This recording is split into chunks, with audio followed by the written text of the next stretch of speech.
Hey guys, tonight we drift into a garden where dew still clings to rosemary, and silence hangs heavier than any war banner. You probably won't survive how peaceful this feels after lifetimes of drawn bows. So before you get comfortable, take a moment to like the video and subscribe, but only if you genuinely enjoy what I do here. Drop a comment with your nearest city and current moon phase. Mine's waxing gibbous over Kyoto as I record. Now dim the lights. Maybe turn on a fan for that soft background hum. And let's ease into tonight's journey together. You wake to finches arguing in the pear tree, their squabbles softer than armor clatter ever was. 12 summers have passed since you unbuckled that leather shoulder guard for good. Dawn mist uncurls above your thyme patch like campfire smoke without the ash sting. Your fingers grope at empty air muscle memory, still reaching for a bowstring that's not there. Historians confirm medieval gardens mixed medicine and beauty. Monasteries hid entire hospitals among their roses. The gravel path cools your bare feet better than any polished castle floor. You recall nobles slipping on those slick stones during rainy tournaments, one duke face planted into a swan pie. Your laughter feels foreign, a creaky barn door swinging open after decades of stillness. 3 warblers splash in the stone birdbath you salvaged from a collapsed armory. Their wings fling droplets onto your wrist. Not one drop makes you flinch anymore. Your old whetstone lies moss-covered beside the well, its grooves nurturing chickweed now. Some say sleeping with yarrow under your pillow cures battle dreams. You've stuffed 7 pillows just in case. Morning light glints off the rainwater bucket, turned coppery by oak tannins instead of blood rust. You dunk your face into that cold truth, unafraid of ambush, for 11 heartbeats straight. Historians still argue whether archers really saw better than crossbowmen, or just boasted louder in taverns. That mulberry sapling you planted during ceasefire talks now shades the entire south wall. Its branches sag with fruit, staining the cobblestones purple. No need to chew willow bark for pain today. You press one berry between thumb and forefinger. The juice runs darker than your old commander's wine. There's a scar on your palm from where his goblet shattered against your knuckles. Only the mulberries saw you cry that night. 16 steps take you past the lavender rose to the overgrown archery range. The straw targets decomposed years ago, just ragged hemp strings dangling from fence posts. Wood sorrel carpets the shooting line where your boots once scuffed dirt to gravel. A beetle trundles across your big toe, wearing iridescent armor better than your first breastplate ever did. Turns out Nefertiti's perfumers used lavender to mask mummy wrapping stench. But yours just chases moths from the linen chest. The rosemary bush scratches your calf as you crouch to sniff its needles. You're pretty sure this exact plant witnessed Emperor Constantine's cooks burn 7 peacock dishes in a row. Sunrise warms the back of your neck, no helmet strap biting into the scar there anymore. Your lungs pull in mint and marjoram instead of marching dust and fierce sweat. 15 perfect breaths, each longer than the last. A bee investigates your ear like it's scouting for ambush sites. You stay statue still, just like stalking deer through dawn fog all those years ago. When it zips away toward the hives, your grin surprises you. Medieval brides carried rosemary for loyalty. If only you'd tossed bouquets instead of incendiary arrows. The missing bow weight leaves your right shoulder sloping lower than the left. You catch your reflection in the rain barrel, a warped stranger with milkweed silk for hair. Frost took your raven black strands years ago. Silver suits the slow dance of petals across still water. Funny how peaceful that looks, like surrendered swords melting into plowshares under summer heat. You count 17 snails traversing the dampened herb garden wall. Their glistening trails sketch lazy maps, no battle formations or siege plans here. One pauses, antennae quivering, before detouring around a lichen patch shaped like your homeland. The old commanders would have scuffed it with their boots, but today you drizzle water to brighten its green edges. By the 9th snail, your stomach growls louder than siege engines ever rumbled. Breakfast is yesterday's rye bread and new cheese from the widow's spotted goat. The knife handle fits wrong in your grip. You used to carve applewood into arrow shafts while eating battle rations. Historians found lute strings wrapped in Egyptian mummy linen. But your twine's just hemp for tying up tomato vines. Mist burns off to reveal the high garden gate, wedged open, with the chipped whetstone your squire dropped before the final march. Iron hinges sigh when you push it wider, inviting more sunlight onto the weed-choked path beyond. Part of you expects horns and armored footsteps, but only dandelion fluff parades through the entrance. You pluck one fuzzy seed head, its 100 parasols trembling. Childhood, you would have blown them all away with one breath. Soldier, you ignored them. Today, you tuck it behind your ear. Let the rain decide its fate tonight.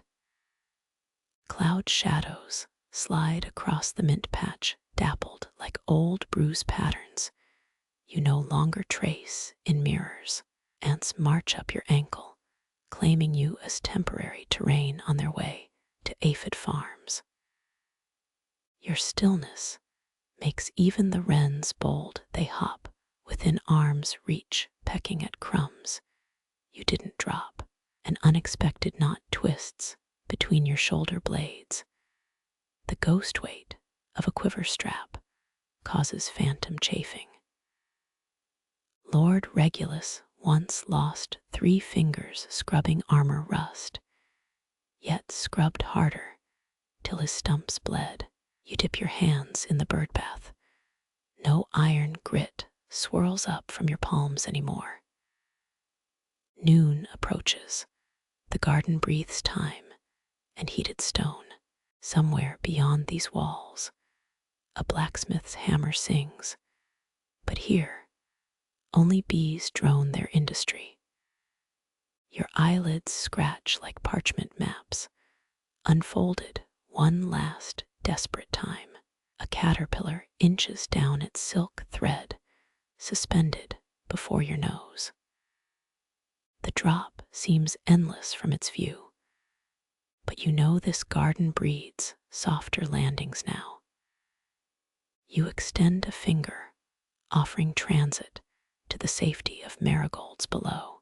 When shadows stretch long enough to touch your knuckles brush dried rosemary. The scent punches harder than any war horn blast. Funny how crushed leaves outlast bronze. Your old general swore Roman legions stuffed their pillows with this stuff.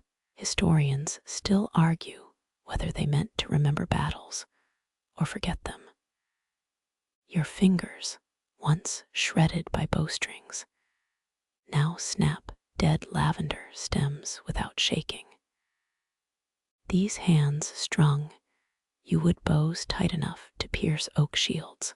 Now they weave herb bundles like some village grandmothers.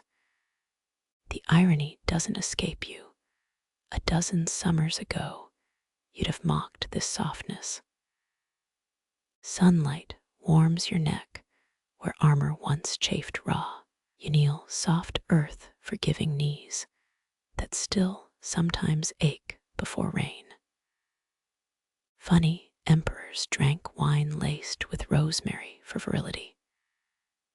Nero supposedly washed his hair in it, thick locks before the whole fiddling, while Rome burned fiasco. Lavender stems release perfume under your touch, smoother than any battlefield incense ever smelled. You select purple spikes, small victories against the gray memories. Bees drone where war horses once stamped, their buzzing gentler than the blacksmith's hammer. Each bloom fits neatly between thumb and forefinger. No blood crescents under your nails today. Funny sweat mixes with lavender oil, no longer the metallic sting of fierce sweat. Historians still debate if ancient warriors preferred rosemary's bite or lavender's calm. Your basket fills 3 parts lavender to 1 rosemary, balance like knocking an arrow without looking. A scar on your palm catches sunlight. That's from testing bowstrings, not pricking your finger on a rose thorn like some poet's lover. You almost laugh. Lavender sways in the breeze, no snapping banners here. Funny, the flower's name comes from Latin laver, to wash, as if scrubbing 60 battlefields from your pores. Dust moats dance in sunbeams, no longer arrow shaft splinters flying toward your face. Your shears snip, clean cuts, not the ragged tear of an axe through shield leather. No shouts pierce the air, only bird song from the pear tree by the wall. 12 years. Historians still argue whether rosemary truly strengthened memory, but you don't need legends for that. Each scent is a time traveler. Lavender for the present, rosemary for the past, you're burying stem by stem. The basket grows heavy, a good weight. Solid. You never carried this little in the baggage train. A honeybee lands on your wrist, checking for nectar, not charging cavalry. Its wings hum against your pulse, softer than bowstrings thrumming at release. You hold still, let it explore. The commander would have slapped it away, swearing about distractions in combat. Smile wrinkles your eyes. Tiny rebellions bloom like these purple flowers. Wind flips your hair, no helmet strap biting your chin now. Lavender scent lifts, twines with rosemary's sharpness. You stand knees popping like old floorboards, basket cradled like a quiver of arrows. But this harvest won't draw blood. Your shadow stretches, noon coming. They used to say lavender kept moths from wool tunics. You suspect it keeps worse things away, the sharp-toothed memories gnawing at midnight. Bees follow you halfway to the drying shed, drawn by the purple spikes, brushing your hip, not chasing, not like those hornets at the siege of Jara Pass, angry little demons dive-bombing the water barrels. You hum low and buzzy to match their song. The shed door creaks, its rusted hinge music compared to war camp gates shrieking open at dawn. You hang the bundles upside down. 12 summers since you last strung a bow, 12 autumns since you buried the quiver chain. The twine feels rough, real, no phantom bowstring vibrations humming in your palms. Dried herbs crumble fragrant dust, settling on your sleeve like old snow from March tracks. Sun slants through gaps in the roof, golden arrows pinning lavender shadows to the wall. You breathe deep, the ache behind your ribs, not from a crossbow bolt this time, just air sweet with peace you never aimed for finally hitting its mark. The well chains, rusted groan echoes as you lower the bucket, mirroring that awful sound of wet bowstrings after monsoon campaigns. Funny water always pulled quieter than grief ever did. A loose link catches, your calloused thumb slides over the rough metal. No blood drawn today. Historians whisper Roman troops drank lead-poisoned water from siege wells. Explains Nero's whole liar obsession maybe. Damp rope bites your palms, different from bowstring burn that once peeled skin during the Battle of Lorien Pass. You remember, they gave you honey-smeared linen wraps that smelled suspiciously like a brothel's laundry. The bucket splashes below, sound bouncing up the stone throat like arrows pinging off castle walls. Funny, you used to strain muddy camp water through your spare tunic. Now this village well feels cleaner than any royal wine. Wind gusts, bringing the crank chain's whine higher, like a quiver strap pulled too tight before ambush. Your shoulders tense, old instincts flaring, then relax. No ambushes here, just Mrs. Henley's geese gossiping by the fence. The rope jerks, weight shifting, water sloshing halfway up. 12 years since this well-replaced canteens dipped in brackish ditches. Your fingers dig into the crank handle, wood polished smooth by generations of softer hands. They used to say wishing wells worked only if you threw silver bullshit. You saw privates toss their last coins before the massacre at Bren's Hollow.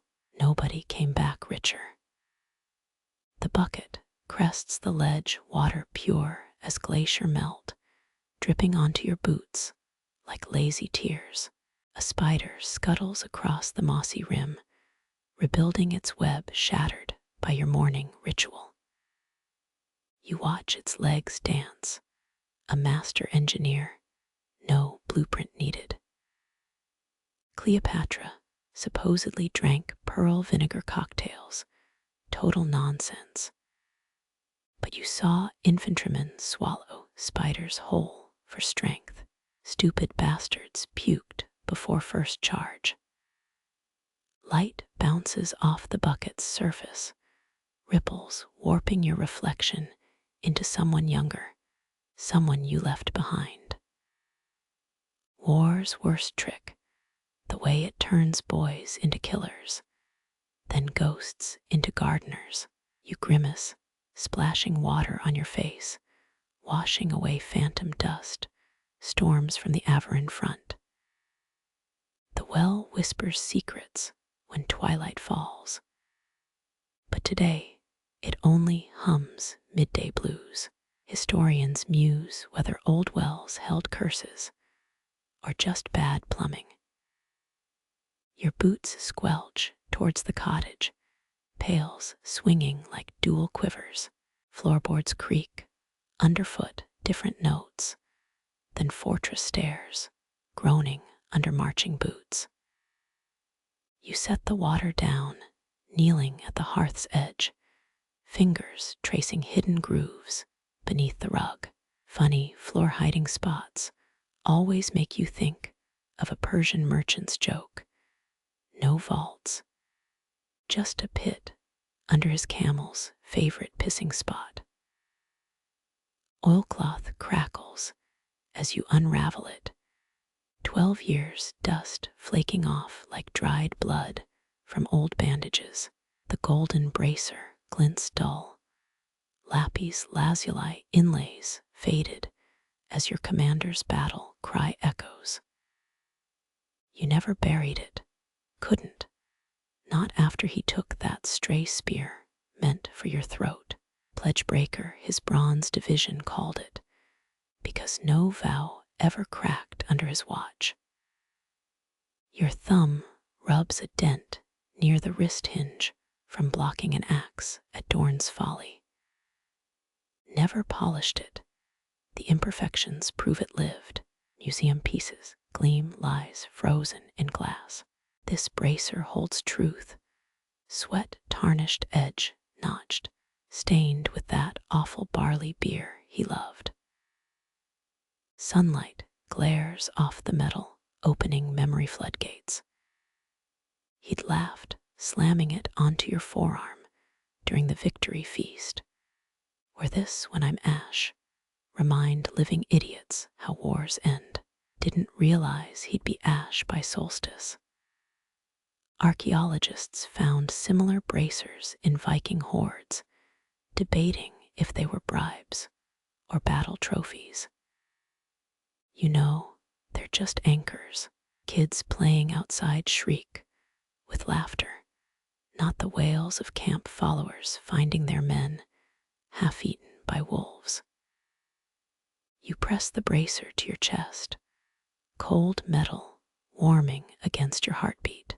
Historians argue whether gold armor was ceremonial telling that to the savage who left this dent. Wind sneaks through the window, carrying the scent of impending rain, not siege fires. You rewrap the bracer, slowly folding cloth over tarnished glory, like closing a dead man's eyes. Underfloor shadows swallow it, this sarcophagus for ghosts. Your tea kettle whistles, high and insistent, nothing like the 2-note emergency horns that sliced sleep apart. Steam curls as you pour, another ritual replacing wartime reflexes. Chamomile blooms swirl innocent as doves, unlike the bloodroot infusion nurses used when gut wounds festered. Raindrops patter the roof, steady rhythm replacing the drum corps cadence. You sip, letting warmth banish the bracers, chill still clinging to your palms. Funny, they said rain during burial meant gods wept. 60 funerals proved skies stay cruelly dry when heroes fall. Your gaze drifts to the floorboards, knowing what sleeps beneath, sinking deeper yearly into the soil's forgiveness. The well chain rattles outside, wind rocking the empty bucket, a hollow song for hollow victories. Twilight seeps, ingraying the room like slow healing bruises. You light no candles, letting shadows blur the edges of memory and furniture. Night insects hum lullabies where snoring soldiers once vibrated tense. Floorboards creak when you stand, wood humming its own war stories. You touch the hearthstone, still warm from sunlit hours, like skin After pulling off armor post-battle, a single firefly blinks at the window, echoing long-dead signal torches flashing across valleys. Damp air hugs your skin, gentler than the clammy touch of chainmail after river crossings. You breathe deeper, no camp stench fouling the peace, only lavender drifting from drying bundles overhead. The floor hides its secret well, no different than you conceal old wounds under folded sleeves. Rain drums harder, washing dust from roof tiles, cleansing nothing.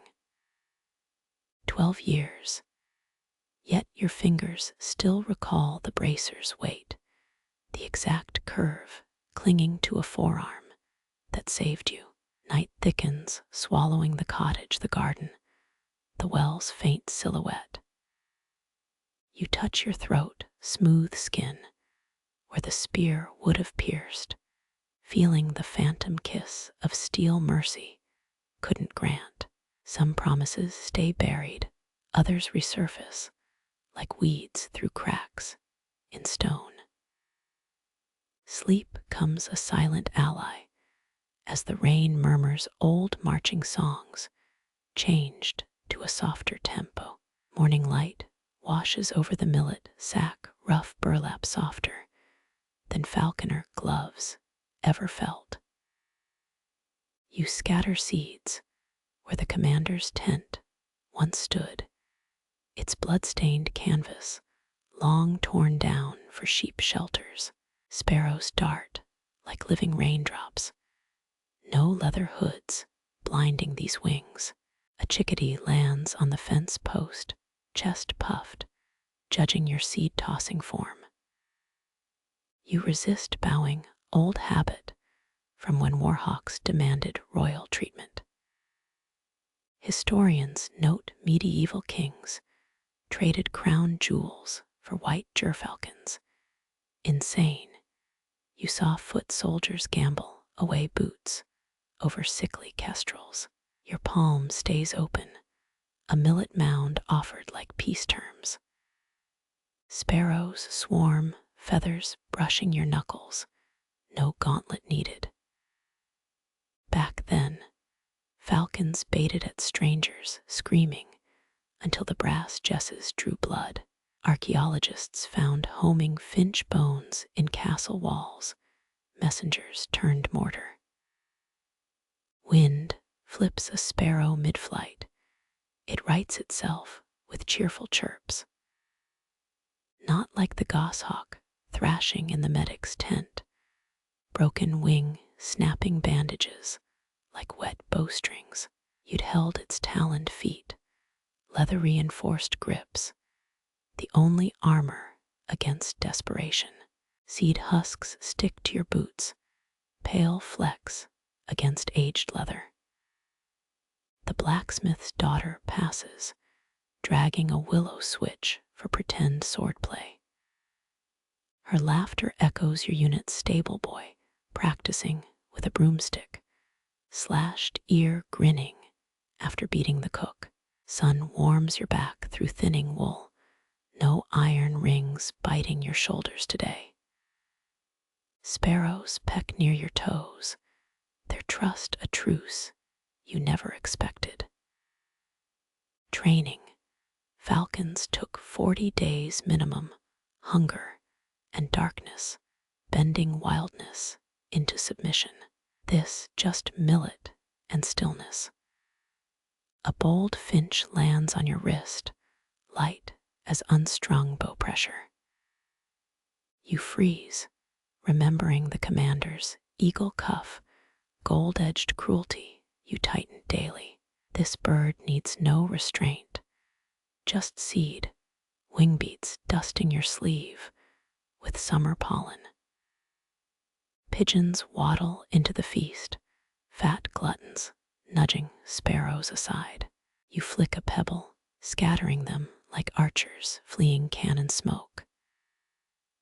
Laughter barks out your own, startling the chickadee off its post. Historians argue whether hooded or blindfolded hawks hunted better. You buried both kinds, equally dead. Shadows shorten as noon approaches, heat rising from packed earth, once churned by cavalry charges. Sparrows retreat into oak shade, the youngest birds still hopping at your feet. Nature's raw recruits, no boot camp needed. Your empty sack flaps open, a hungry mouth begging for more. The cooper's wife waves from her garden, her apron overflowing with carrots. You mimic her cheerful nod, muscles remembering stoic salutes to officers scanning trenches. A shriek slices the air, blue jay dive bombing your sparrow flock. You shout, paternal instinct from shielding stable boys from sergeants. The jay retreats squawking curses from an apple branch. One sparrow hesitates, then hops back to peck at your left bootlace. Flour dust whitens your path home. Baker apprentices dumping sweepings onto flower beds. They'll be scrubbing dawn ovens when your hearth fire still glows lazy embers. Better flour burns than gunpowder flashbacks. Kneeling beside the rain barrel, you wash millet grit from your palm lines. Water swirls, cloudy, chasing phantom bloodstains from the above river campaign. Those surgeons never bothered with scrub buckets. Next patient always bled afresh anyway. Inside, your stew pot simmers, no maggoty hardtack bouncing in boiled puddle water. You hum, the only marching tune soft enough for peeling potatoes. Sparrows chirp outside, still gossiping about that thieving jay's cheap shot. Dusk feathers the sky, swallows replacing sparrows in the aerial ballet above your cottage. This shift change needs no bugle, just crickets warming up for tonight's concert. The commander hated swallows, called them cowards, fleeing south each autumn. Lantern light glows dim, enough to see ladle shadows, not enough to mimic flaming arrow trails. You sip stew, thyme, and parsnip sweet on your tongue, not vinegar-laced grog that ate through canteens. An owl hoots deep enough to vibrate your floorboards. Some nights, that basso note mistook itself for siege engines rolling closer. Tonight, it's just a bird, hungry as any soldier, hunting voles, not deserters.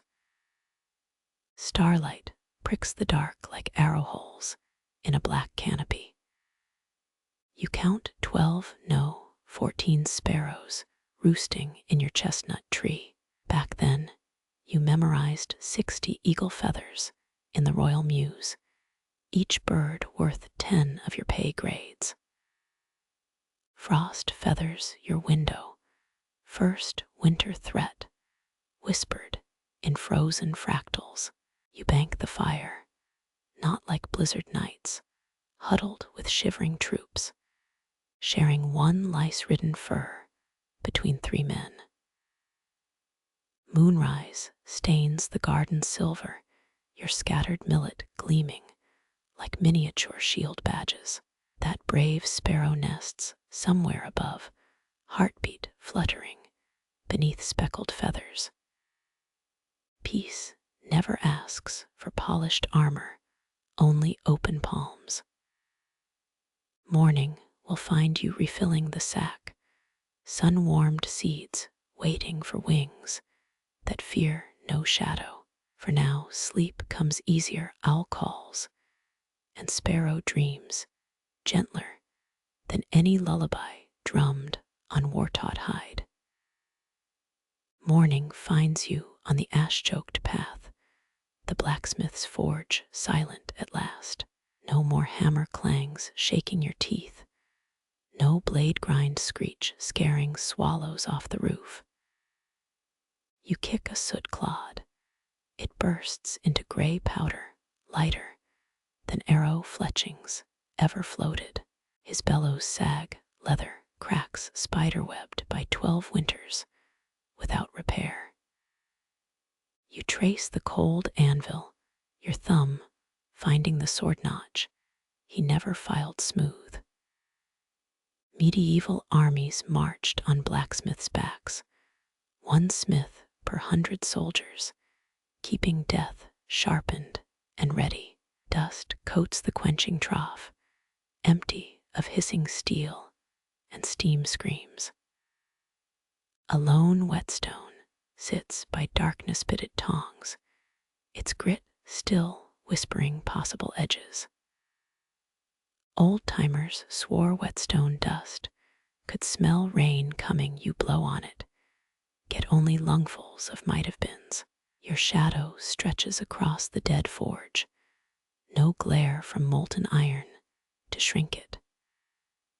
You pluck a rusted nail from the dirt floor, its head bent like a recruit's first arrowhead. Historians still argue whether smiths worked shirtless to avoid fabric sparks, or to show off scars that scared officers.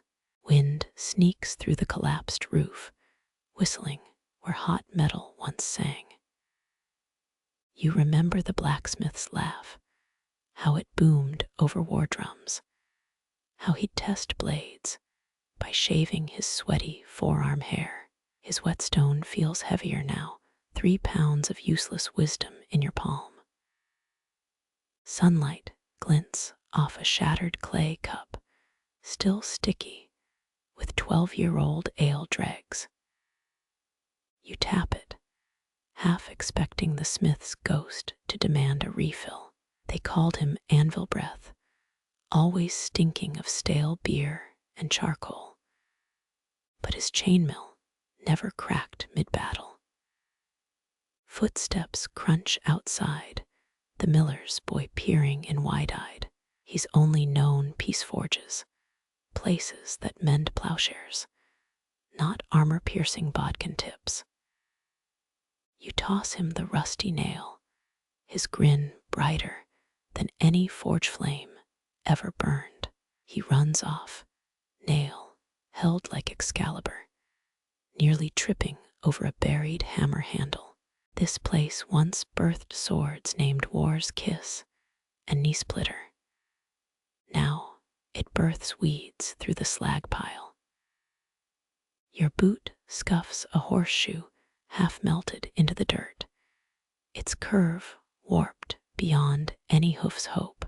The blacksmith cursed for an hour when that draft horse kicked his precious bloomery.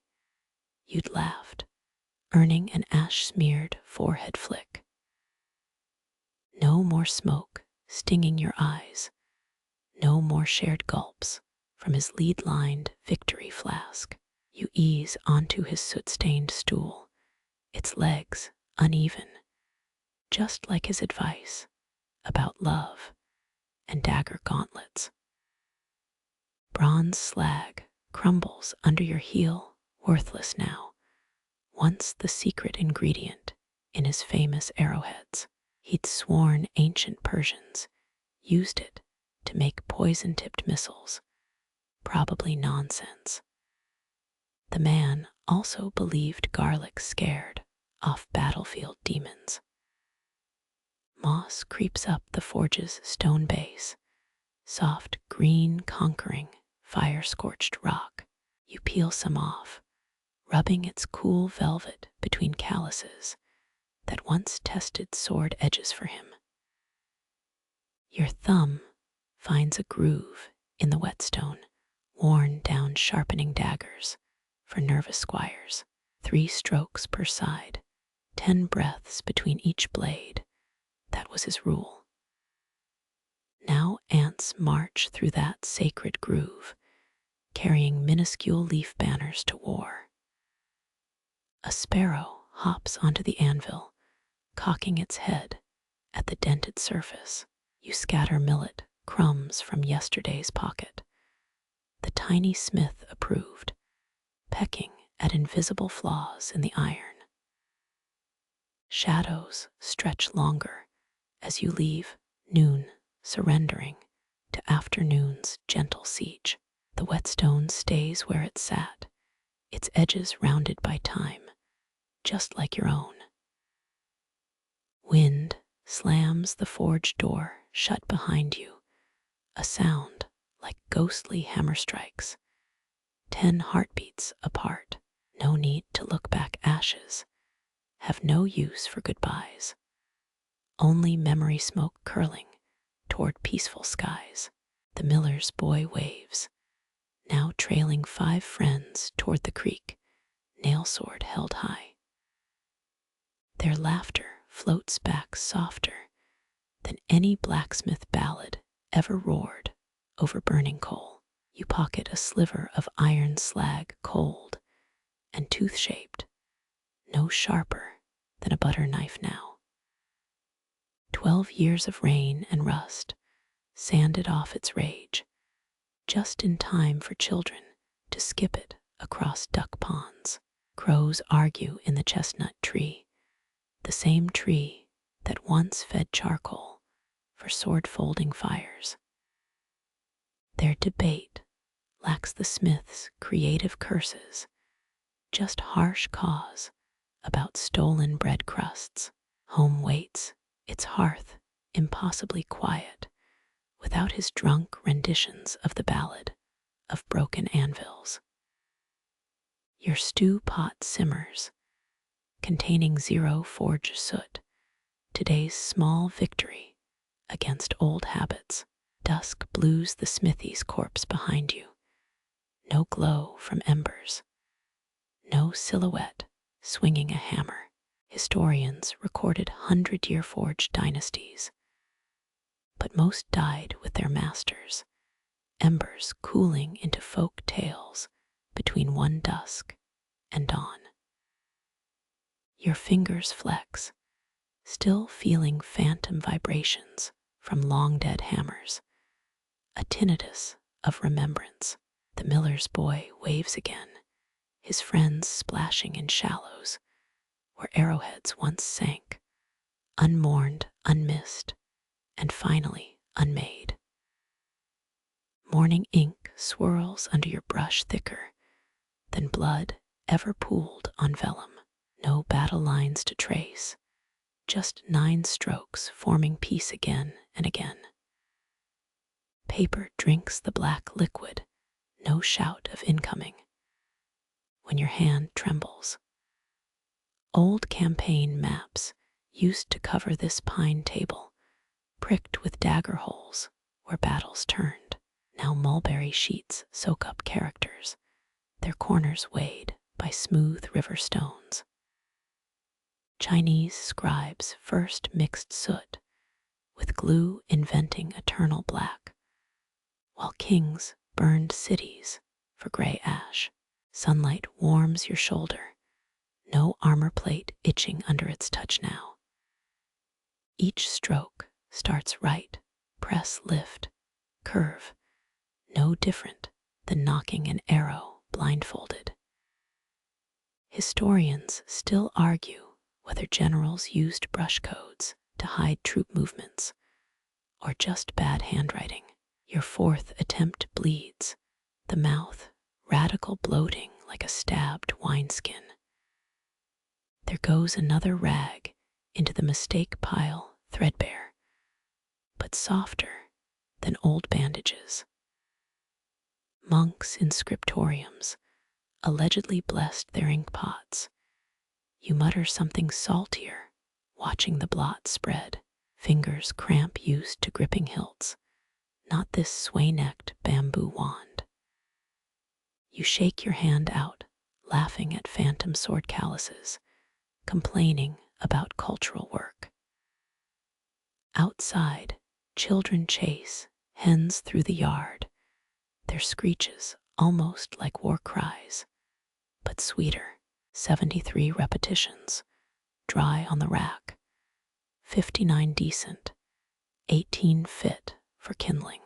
The ninth stroke always eludes you, a tail flick too sharp for so gentle a word. Cut reed pens bristle in a jar, soldier straight, no arrows among them anymore. Sable brushes weren't always for art. Mongol scouts used them to grease bowstrings in freezing winds. Your cheapest brush sheds hairs like a malnourished horse, each strand floating onto wet ink as sabotage. Noon approaches. Pigeons strut across the roof, bolder than sentries you once posted. Ink stains your thumbnail, blacker than any gunsmith's powder burns. Your piece slowly softens, edges blurring like shield walls dissolving at true spells. By the 100th attempt, muscle memory kicks in, the brush dancing without your brain's permission. Elation lasts 3 seconds, then you drip ink on the final stroke, creating a pacifist Rorschach blot. A wasp buzzes near your ear. No need to stab it with a letter opener anymore. You guide it out with scrap paper, thinking of scribes who drew heavenly bees in Bible margins. Breeze flutters, drying sheets their corners, lifting like shamans, summoning patient ghosts. Ink arabesques swirl where troop deployments once twisted. Peace looks suspiciously like the character for exhausted. Maybe truth hides there. You sniff the ink stone, still smelling like pine smoke, just not from signal fires. No couriers burst in with urgent scrolls, just the cat rubbing against your ankles, demanding lunch tributes. Seal paste waits uncapped, vermilion red, once used to mark dead officers' documents. Your fingertip hovers, not yet ready to stamp this frail piece official. The village clock tower chimes brass notes softer than sunrise attack horns. You clean brushes in rainwater, dark swirls dissolving into nothingness. No evidence left behind. 99th piece stares up, almost perfect, if you squint left-handed. Historians rarely mention how many drafts Levi burned before writing about moonlight on still swords. Your last stroke glides, silk threads separating under perfect pressure, centuries of practice in your wrist's turn. The brush halts, poised, no flourish needed. Ink dries slower than blood. You watch the character darken a vow, setting into permanence. Outside, geese fly north, unconcerned with border treaties written in prettier scripts. Blotting paper whispers as you lift it, smudging a corner proof of human hands at work. Peace comes ragged-edged, terrible, waiting for history's next exhale to scatter its ashes. Cat paws dent your 93rd draft, leaving harmless marks where spear thrusts once aimed. You let the page stay. Proof some claws needn't draw blood to leave scars. The ink stone hollows, center worn down like a shield boss after too many campaigns.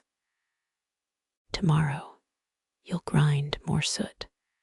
Tonight it's hollow, makes a fine wine cup for forgetting old battles.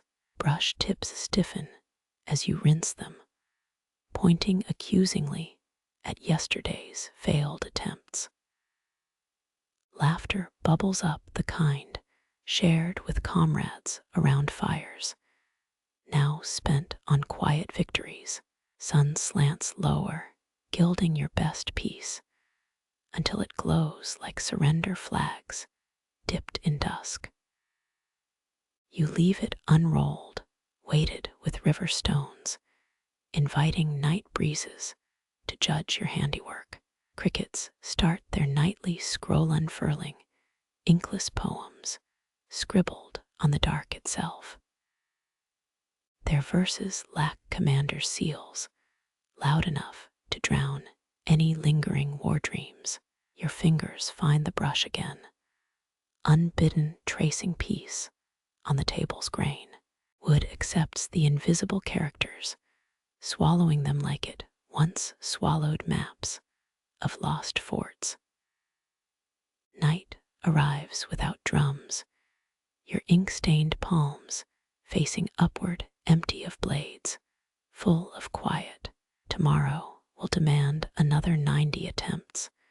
Today's 99 suffice, bleeding softly into darkness. You split the oldest yew log with a froe, its rings whispering of bow staves, shaped 60 winters back. The axe feels strange, weighted for splitting firewood, not the delicate work it should serve. Yew trees shaded Roman soldiers at Hadrian's wall, their wood bending better than olive branches for empire's bows. Your knife finds a burl memory knot where some long ago lightning struck. Grain resists, fighting the blade like green wood in a wartime winter. Historians still argue whether Celtic bowyers sang to sap-filled branches, or just cursed splinters like you do. Shavings gather blonde as whetstone dust, no calluses rising on your thumb pad today. You carve the grip swell, remembering how dead commanders liked theirs wrapped in sharkskin. The wood remembers tension, fighting your strokes, trying to curve back into a warrior's arc. Sun bakes resin from the cut, scenting the shed like a besieged castle's cauldrons of pine pitch. Third attempt smoothens, the shaft straightens under oilcloth rubs, no weapon left in its bones. York's medieval bowyers soaked yew in urine for suppleness. You settle for linseed oil, practice being gentler. A woodpecker drums overhead, mocking your rasp's rhythm. Your thumb tests the handle, slick as a groomed arrow rest, and you smirk. The tree gave 20,000 days of shade. You turn its corpse into something that helps old knees climb hills. Blade slips, gouging a trench deeper than old broadhead wounds, grown worthy of a rookery argument, escapes you. Sandpaper fixes faults smoother than battlefield surgeons ever could. Knots glare like enemy eyes along the grain, spy knots from 10 generations of peasant revolutions ago. You round them, transform flaws into thumb rests. Japanese bowyers buried yew under rice straw for decades, waiting for patience you now borrow. Handle takes shape shaved until light shines through its thinnest edge. No killing balance left, just firm support for hip pains born from too many forced marches. Scholars claim Genghis Khan's archers used 16 different woods. You think they just grabbed whatever didn't snap in Siberian winters. Palm oil warms between your hands, rubbed into thirsty fibers until the staff gleams. Beeswax follows, anointing the wood like sacred grease on siege engines. This won't kill, won't protect, only steady, tired steps toward herb gardens and sunrise tea. Post-lunch drowsiness blunts your chip knife. You swap to polishing, reducing former bow timber into harmless gloss. Rosin crusts your thumbnail, same golden hue as the commander's infamous seal ring lost at Agincourt. Remarkable, the piece feels lighter since accepting its purpose. Maybe humans unwind the same way, shedding old uses like bark sloughs under spring sun. Breeze carries lavender sent through the shed door, softer than fletching glue's stench ever was. You drill a hole for the leather wrist strap, hands steady. No war drum's pulse thrumming under your ribs anymore. Afternoon rain slicks the doorway, sounding like arrow strings, snapping in humidity. 15 coats of oil seep deep, staining grain dark as a Welsh longbow's heartwood. Tour guides claim English U imports bankrupted Spain. Truth hides somewhere between royal tax ledgers and tavern boasts. Your thumbnail picks at a hairline crack, teasing it wider until sap beads like apology tears. Pack it with beeswax and sawdust, learned from watching camp whores mend wine jugs during sieges. Carve tiny geese near the grip, their wings arched toward what passes for north in your foggy memory. No tactical symbols, just migrant birds ignoring all border stones and alarm horns. Testing the staff's weight, you limp 3 paces across the workshop, purposely favoring your bad knee. Stubborn joint quits, screaming after 5 steps, your first peaceful surrender since conscription day. Oil rag hangs dripping over a bucket, resembling some forgotten standards, tattered remains.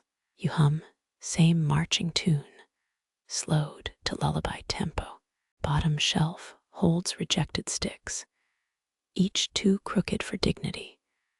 You'll gift them to poets with bad posture. Blade dulls, you hone it on a river stone, iron filings curling like burnt hair, every wet stroke synchronized to breath. 4 strokes per exhale, crossbow tension, unwinding between shoulders.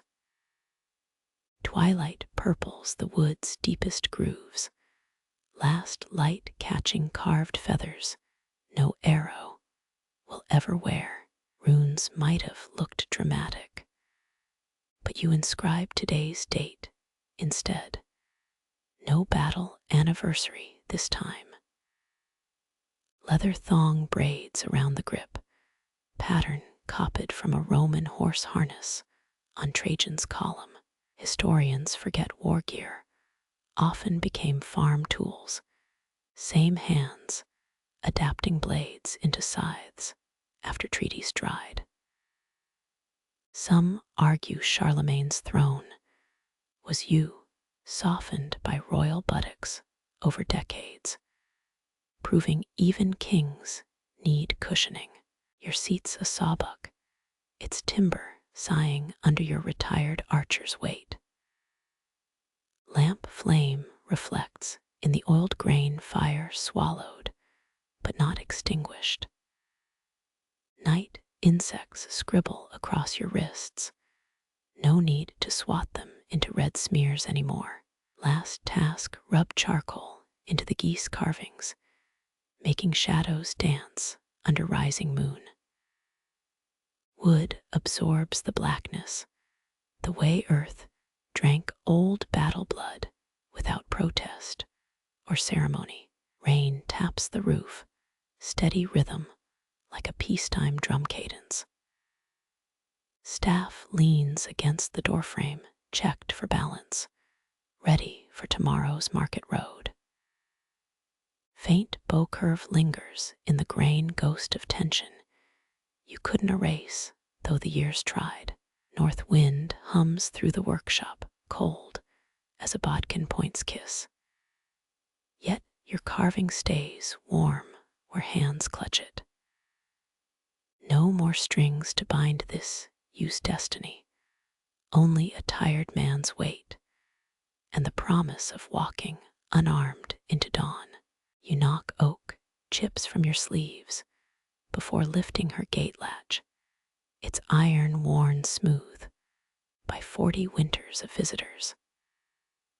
Her cottage smells of hawthorn, blooms drying in rafters, sweeter than the burnt hair stench of fletching glue ever was. 3 chipped mugs wait on the table, their enamel cracked like old armor lacquer from that summer siege near Bruges. She pours without spilling, a blindness conquered decades back when her man still twisted goose feathers onto ash shafts. Steam curls toward reed ceiling mats. The bruise tangs sharper than officers' wine rations ever tasted. First sip burns, same heat as swallowing pre-battle courage, but gentler on your stomach lining now. Her fingers brush your left palm, finding the notch scars without guidance. You never told her their origin, how a snapped bowstring flayed skin during the retreat from Harfleur. Calluses soften under her touch years smoother than when you last gripped a dagger's hilt. The Yuan dynasty believed hawthorn tea dissolved meat feasts in noble bellies. Her laugh rasps like a whetstone on rusted mail. Kublai Khan's physicians prescribed it better for digestion than swallowing crushed pearls like some idiot lords did. You trace your mug's chip a crescent moon where some long ago quarrel knocked ceramic instead of flesh. Her window herb box thrives, mint tangling with sage, where arrow varnish pots once crowded the sill. Sunlight warms your neck, no helmet strap chafing the old scar there anymore. She nudges a honey crock closer, comb draining golden threads onto the worn wood. Bees murmur outside, louder than the silence stretching between veterans who have exhausted all war stories. Historians still argue whether Greek runners drank hawthorn tonics before races, or just goat milk mixed with olive leaves. Her knuckles knock your wrist bone twice, her signal for requesting mug refills since the coughing plague took her voice 10 years back. You rise, kettle weight familiar as a quivers press against your hip. Steam hisses. She smiles at the sound, perhaps remembering forge bellows from her husband's workshop. 5 dried blossoms float in your refilled cup, petals softer than falcon down fletching. You once tracked forest paths by fallen hawthorn petals, believing them blood drops from wounded comrades. Now, wind scatters them across her swept dirt floor like children's play tiles. Her thumb maps the scar webbing between your fingers, each rich a battlefield you'll never revisit. The commanders called such wounds string kisses, a joke that curdled when infection took your lieutenant's hand at Poitiers. Romans fed hawthorn to nervous soldiers. She scribbles on her slate, chalk dust clinging to the grooves to keep them deserting. Can't flee battles if you're busy shitting behind bushes. You snort tea, damp spot blooming on your tunic like an old wound reopening. Blackbird song floats through her open door, cleaner than trumpet blasts ever sounded. She tilts her head, listening a habit born before darkness claimed her eyes. Her braid gleams silver white, no more helmet-flattened hair, stinking of campfire smoke. Modern herbalists praise the brew for heart rhythms, but you swear by its power to dissolve memories of clashing steel at dawn. She slides oat biscuits across the table, crumbling edges softer than hardtack ever dared to be. Your elbow bumps the hanging rosemary bundle, scent erupting like a punctured campaign satchel. She grins, her missing tooth a blackened gateway where teas slip through during chuckles. Her fingers tap 3 times, thank you in their private code, when you wipe spilled leaves from the table's edge. Dust, moats swirl where sun hits honeypot drippings, tiny galaxies dancing beyond war's reach. Lady Feng, some Tang dynasty empress, drank hawthorn mixed with jade dust seeking immortality. She choked, proving even royalty can't swallow the past without consequences. Her palm presses against yours, scar ridges aligning like hidden maps of forgotten fortresses.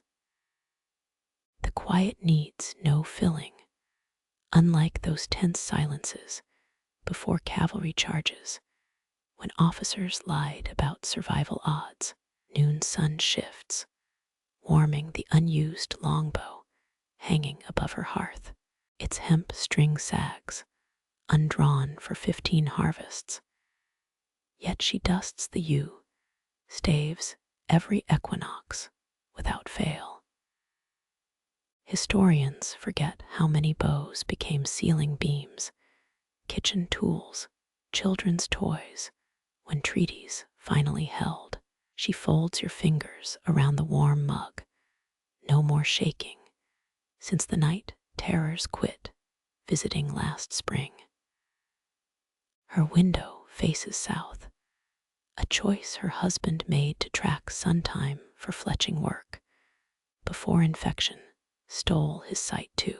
Cinnamon bark floats in the teapot, crumbled from a branch you gifted her last moon festival. She sniffs, nodding approval, her nose sharper than any sentry spotting movement in fog. You sneak extra honey into her cup, revenge for all those years, obeying bitter orders from loud-mouthed superiors. Her cat leaps onto the table paws, avoiding mugs with veteran precision to lick biscuit crumbs. Its purr rumbles louder than siege engines did the only war machine sound you'll tolerate these days. She slides the slate over its chalked words blurred by pollen drifting through the doorway. Wait, watch the nightingale nest by your gate. You nod, already knowing the fledglings fledged yesterday, their wings strong enough to outfly any hunting hawk's shadow.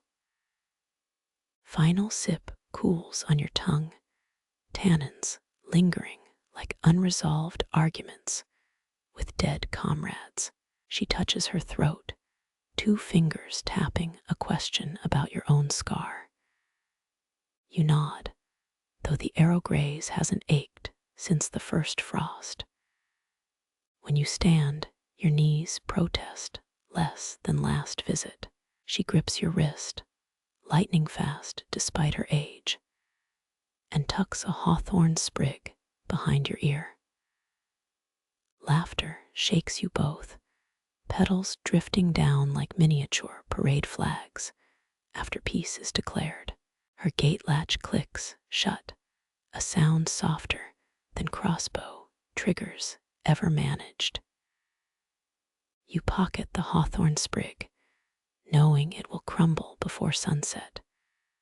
Proof some beauties need no preserving in salt or song. Walking home, you spy the counselor's widow shaking rugs on her porch, half a league down the valley road.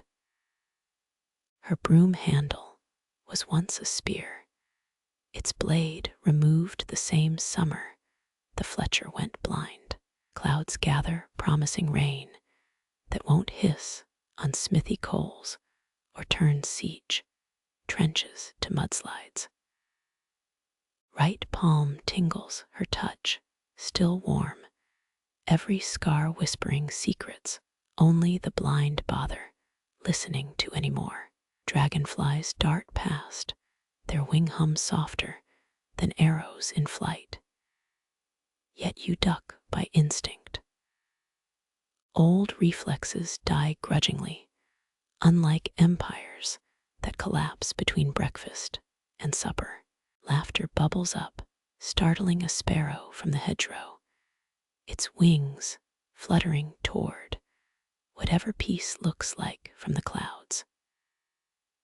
Wind plucks the hawthorn sprig from your hair, carrying it west toward the overgrown archery grounds. Good, let the petals settle where young men no longer compete to pierce straw targets, painted like human hearts. Mug warmth lingers in your cupped hands, a kindness brewed so strong, not even memories chill can penetrate it now. Your shadow stretches long, matching the unstrung bow's silhouette, waiting on your own cottage wall, as dusk stains the hawthorn fields purple. Rumor claims one Roman legion brewed hawthorn with vinegar for marching stamina. You'll stick to honey, knowing that all sweetness deserves protection from history's endless appetite for bitters. The path home feels shorter. No ambushes left to scout, for no alarms to tighten your throat. Still, you check the sky twice for smoke columns, finding only cooking fires and wood pigeon flocks. Habits outlive wars, but grow gentler with each unwounded dawn. Her final tea leaves stick to your cup's bottom, patterns that fortune tellers might call tranquil clouds or resting swords. You rinse them under the well pump, letting the fragments vanish into soil where no more blood will pool. Night's first crickets start chirping where you once counted sentry footsteps between midnight and relief. Their rhythm needs no password, offering tunes free to anyone willing to listen quietly in gathering dark. Hands smell of blossoms and bee-stung honey, no trace of oilcloth-wrapped bracers or fletching knives. You inhale deep, filling lungs once strained by rallying cries, now content with perfumed silence of poured tea. Sip by merciful sip, twine slides between your fingers, its roughness gentler than bowstrings ever were. You sit cross-legged by the dry quiver rack, its oak slats spider-webbed with dust. Nets bloom across your lap like cloud forms shifting before a storm. Sunlight slants through the barn door, warming knots you tie refashion, the same way Phoenician traders secured their cargoes 3,000 years back. Egyptian tomb paintings show nets just like this, their weave trapping Nile fish long before pyramids pierced the desert sky. A spider descends from the quiver rack's top beam, legs testing the air like scouts probing enemy territory. Her silk glints silver, better crafting than your first frayed bowstring. You leave her web intact, claiming only the southwest corner where arrowheads once dug into wood grain. Fine work, 8 strands should hold even a moody salmon. Your mutter sounds strange without the clang of armories nearby. The nets smell of salt and river reeds, no more stench of blood-rusted chainmail. Your smallest finger twitches, ghost pain from the time a snapped bowstring nearly tore it off. The twine's hemp fibers rub softer than surgeons' bandages ever did. Historians still argue whether Roman net menders were enslaved workers or bored legionaries between battles. Two sparrows bicker in the rafters, dropping feathers onto your work.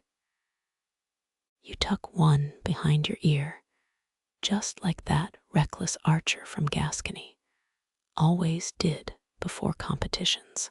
His showmanship got him killed by a jealous rival's arrow, but the feathers were pretty. Knots multiply under your hands, square knots, clove hitches, bowlines you now tie for catching fish instead of securing grappling lines. Each loop pulls tight with satisfying finality, unlike the slippery garrison knots that failed during the siege of Rouen. The quiver rack creaks in a draft, its hollow spaces sighing like the empty scabbards outside the barracks. Woven spiders claim splinters where goosefeather fletching once trembled before release. You blow dust from a crooked peg, exposing the carved initials of some long-dead squire. Someone once whispered that Baltic fishermen braided horsehair into their nets, believing it calmed river ghosts. You chuckle, adding extra twine twists just in case. Better safe than haunted by pickled herring spirits. Blister rises on your thumb, a badge of peace, replacing the calluses of war. 15 years ago, this thumb drew bowstrings until skin cracked in winter's bite. Now, it reddens from honest work that won't get anyone skewered. Needle flashes as you darn a torn section, steel tip cleaner than any arrowhead you've scrubbed. The rhythm steadies your breath, 11 stitches per minute, like pacing arrows during a doomed last stand. Shadows lengthen across the barn floor, turning twine coils into sleeping snakes. You hum an old marching tune, changing the lyrics to praise catfish instead of cavalry. The spider pauses her weaving, as if judging your terrible rhymes. One stubborn knot resists unraveling, a tangle worthy of Ariadne's labyrinth. You attack it with the patience learned waiting 8 hours in a frozen duck blind, teasing loops apart until the threads sigh into order. Outside, the blacksmith's daughter pounds a new plow blade, her hammer strokes softer than armor being shaped. The quiver rack trembles slightly with each blow, dislodging 87 years of dust onto your shoulders. A ladybug lands on the net's edge, its spotted wings brighter than any war banner. You still your hands, letting it explore the hemp terrain. Its tiny feet tickle like forgotten laughter. Memories surface of mending armor rings after the battle at Agincourt, fingers numb from cold and worse things. This softer work leaves no metal burrs to prick your conscience awake. At midnight, you measure the net's width with outstretched arms, 12 spans, enough to feed 3 families if the river's generous. Hunger feels different when it's not ration bread crumbling in your pack. The spider abseils down dangling before your nose like a living pendant. Easy, I'm not requisitioning your territory. You crooked a finger, letting her climb aboard before relocating her to a quieter rafter. Twilight seeps through cracks in the barn walls, painting the quiver rack gold where no arrows remain to cast sharp shadows. Your back protests when standing, a chorus of old wounds singing softer than they used to. You hang the finished net, its meshes casting diamond shadows on the hay-strewn floor. Wind ruffles through the open door, gentler than the hiss of arrows that once filled this space. The spider resumes her work above, silently weaving history from threads only she understands. You blow out the lamp, leaving the quiver rack to its dust and delicate new tenants. Steam curls from the clay teapot, its white tendrils softer than gunpowder smoke. You pinch dried chamomile blossoms between thumb and forefinger, crushing them just enough to release their sleepy sigh. Flowers you grew where arrow fletchings once fouled the mud. The hearth's embers glow orange, not the raging forge fires that tempered war blades. Rome's legionaries drank chamomile brew before bed, though theirs probably tasted of marching sandals and arena sweat. Soldiers then knew battle screams, but not the luxury of quiet china cups. Water hisses onto the petals, carrying their gold into the liquid. 800 years dying, still their scent outlasts every general's battle perfume. You cradle the warm cup, letting heat banish phantom bronze trumpet tastes from your tongue. A moth bats against the window, pale wings frantic. Relax, no signal fires tonight. It reminds you of couriers who rode through midnight storms, their torches sputtering like doomed fireflies. First sip floods your mouth, a sweetness Roman soldiers would have traded their sandals for.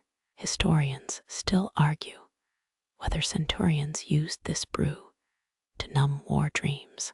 The steam fogs your spectacles, blurring the room into kindness. Your cot creaks under shifting weight, springs singing happier tunes than siege engines. Elk-hide slippers keep your feet safe, a far cry from the blood-rusted greaves that once guarded shins. Nightmares try forming, shadow sergeants shouting drill commands. Steam wraps their voices in mist, blurring them into harmless mutters. You add honey, 30 swirls, the same number of arrows you'd notch before dawn patrols. Tea leaves coil at the cup's bottom, reading fortunes more accurately than battle seers ever did. Ah, lonely lily pad predicts peace. Better than that charlatan who swore eagle flights meant victory before Harfleur. Moonlight stripes the floor, silver lines easier to walk than midnight trench paths. Outside, crickets chirp watch rotations. No one's throat gets slit for humming off-key tonight. Second sip conjures childhood, your mother pressing chamomile poultices onto skinned knees. Strange how war smells fade first, but healing herbs stay sharp across 50 years. Lemon zest brightens the brew, citrus tang replacing remembered gunpowder stings. Traders once claimed Bavarian monks floated chamomile petals in holy water to scare off demons. You doubt they tried dunking battle horrors, wish you'd bought their holy water stock. Shadows dance where armor once hung dripping. Tonight they twist into willow branches, not hanged deserters. Chamomile steam claims the victory, rising like harmless ghosts from your cooling cup. Fingers uncurl instinctively, no sword hilt to clutch. Northumbrian superstition says sleeping with chamomile under pillows stops night terrors. You sprinkle extra buds on your bedding, horsehair mattress, forgiving as any priest. Foggy memory surfaces, farrier's boy offering tea after that killing field near Poitiers. Did he use mint he'd stolen, or chamomile traded off a dead man's pack? The answer drifts away, unimportant now. Third sip hollows your bones, weight seeping into the mattress. Battlefield scream echoes try rising in your ears, drowned out by the grandmother clock's steady talk. Blankets nest around you, wool smelling of lavender fields, not wet wool rotting in winter trenches. Dim candlelight glows kinder than emergency torches ever did. Final dregs reveal a tea leaf shape resembling a swan. Mercy's sign, or just cellulose whimsy. Either way, you've swallowed enough peace to taste tomorrow's dawn. Candle flickers, thatching spiders watch from the rafters. No need to burn their webs for tactical advantage tonight. Historians still argue whether medieval archers chewed chamomile roots to steady their hands. Your steady breath answers, unimportant either way. Darkness reclaims the room, kinder than any watch captain's blindfold. Steamed flowers leave their gold in your lungs, sweeter than ration whiskey ever burned. You float unstrung safe between forgotten wars and dreamless sleep. Boot soles sink into marsh mud, cold ooze seeping through worn leather. Each pull sounds like a healer peeling blood-crusted bandages from wounded thighs, yet kinder. You balance the reed-cutting sickle, less dangerous than the arrow-straightening tongs you once clenched in battle camps. Dawn paints the bog in burnt gold. Light you last saw glinting off Norman knights' helmets at Hastings. Marsh reeds bend like surrendered spears. The same hollow stalks medieval fletchers bundled into arrow shafts. Experts think English longbowmen used over 5,000 arrows per minute at Agincourt. Barely a morning's harvest from wetlands like this. Your wicker basket gapes empty, ready to be woven into eel traps or roof thatch. No more quivers needing replenishment before dawn raids. Knee-deep water chills your legs, better than trench fever that once gnawed soldiers' bones. A dragonfly lands on the sickle handle, wings vibrating faster than crossbow winches. Saxon myths claimed these creatures carried souls away from battlefields, a sweeter duty than carrion crows performed. Its metallic blue body could pass for shattered armor shards if you squinted.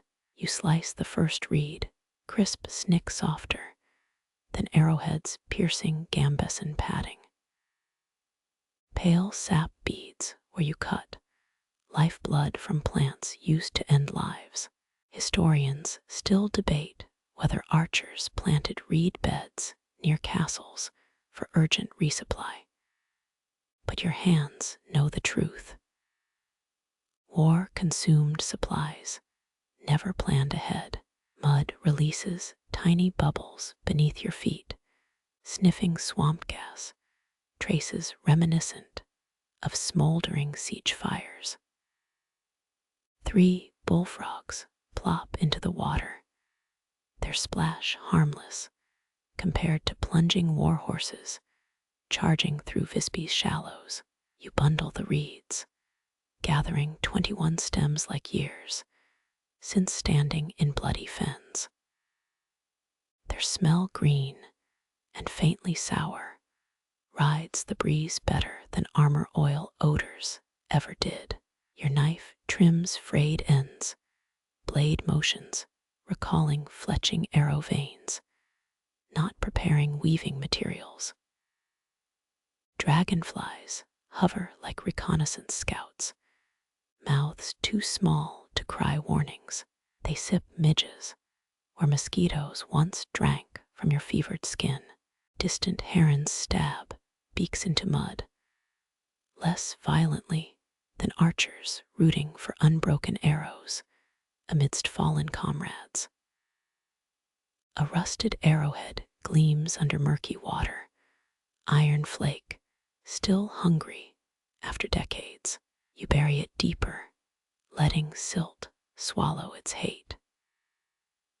Legends whisper Viking smiths cursed enemy arrowheads with squirrel blood, though your fingers bear no burn from touching this one. Basket creaks as you shift weight, nowhere near the weight of a campaign pack. Your old commander's voice drifts back, gather what survives, meaning arrow salvage duty amidst moaning wounded. This harvest feels kinder, knowing the reeds will cradle fish, not pierce lungs. Sun climbs higher, chatting sparrows replace sentries' challenge calls. Sweat beads down your neck, salty, but clean, not the sour fear sweat that soaked your gambeson before charges. Reeds sway under the burden of starlings, not flaming pitch baskets on ropes. You count 93 stems, more than enough for the potter's requested roof repairs. Laughter surprises your throat free of the rattle that followed tear gas breaths at Harfleur. This marsh now grows peace, not pain, its mud gentler than congealing blood fields ever were. The heron erupts skyward, wings beating slower than war pigeons fleeing trebuchet shadows. Droplets fall from its claws, liquid diamonds against murk. Your basket rides your hip lighter than any quiver, brushing thighs, unbruised by saddle or shield strap. Dragonflies write zigzag poems above the reeds, blue quills scratching silent sky parchment. Historians still argue whether crusaders boiled swamp reeds to make arrow-straightening potions. But why ruin poetry with desperate alchemy? Sunlight warms your nape, smoothing knots your helmet strap, once engraved. Wind combs the reeds into bending harmonies, no screams twisting through the notes. Homeward path waits, soft underfoot, leading toward hearth smoke, not funeral pyres. You adjust the basket, its rough weave familiar as old bow grips. Mud sucks at retreating boots, an eager child clinging to a parent's leg, begging for 5 more minutes of play. Dragonflies dart like unspent arrows, screaming nothing but silence across the healed marsh. Reeds whisper against your shoulder, each rustle a pardoned death. You walk slowly by choice, savoring the lack of alarm gongs. Your harvest sways, green blades undefeated by war, singing new songs with evening's breeze. Dawn finds you kneading dough in the chill kitchen, fists pressing warmth into barley grains grown from battlefield soil. Your fingers recognize the dough's pushback, gentler than restringing a war bow in freezing rain. Flour dusts the table like ash once coated scorched siege camps, but this powder smells of earth, not endings.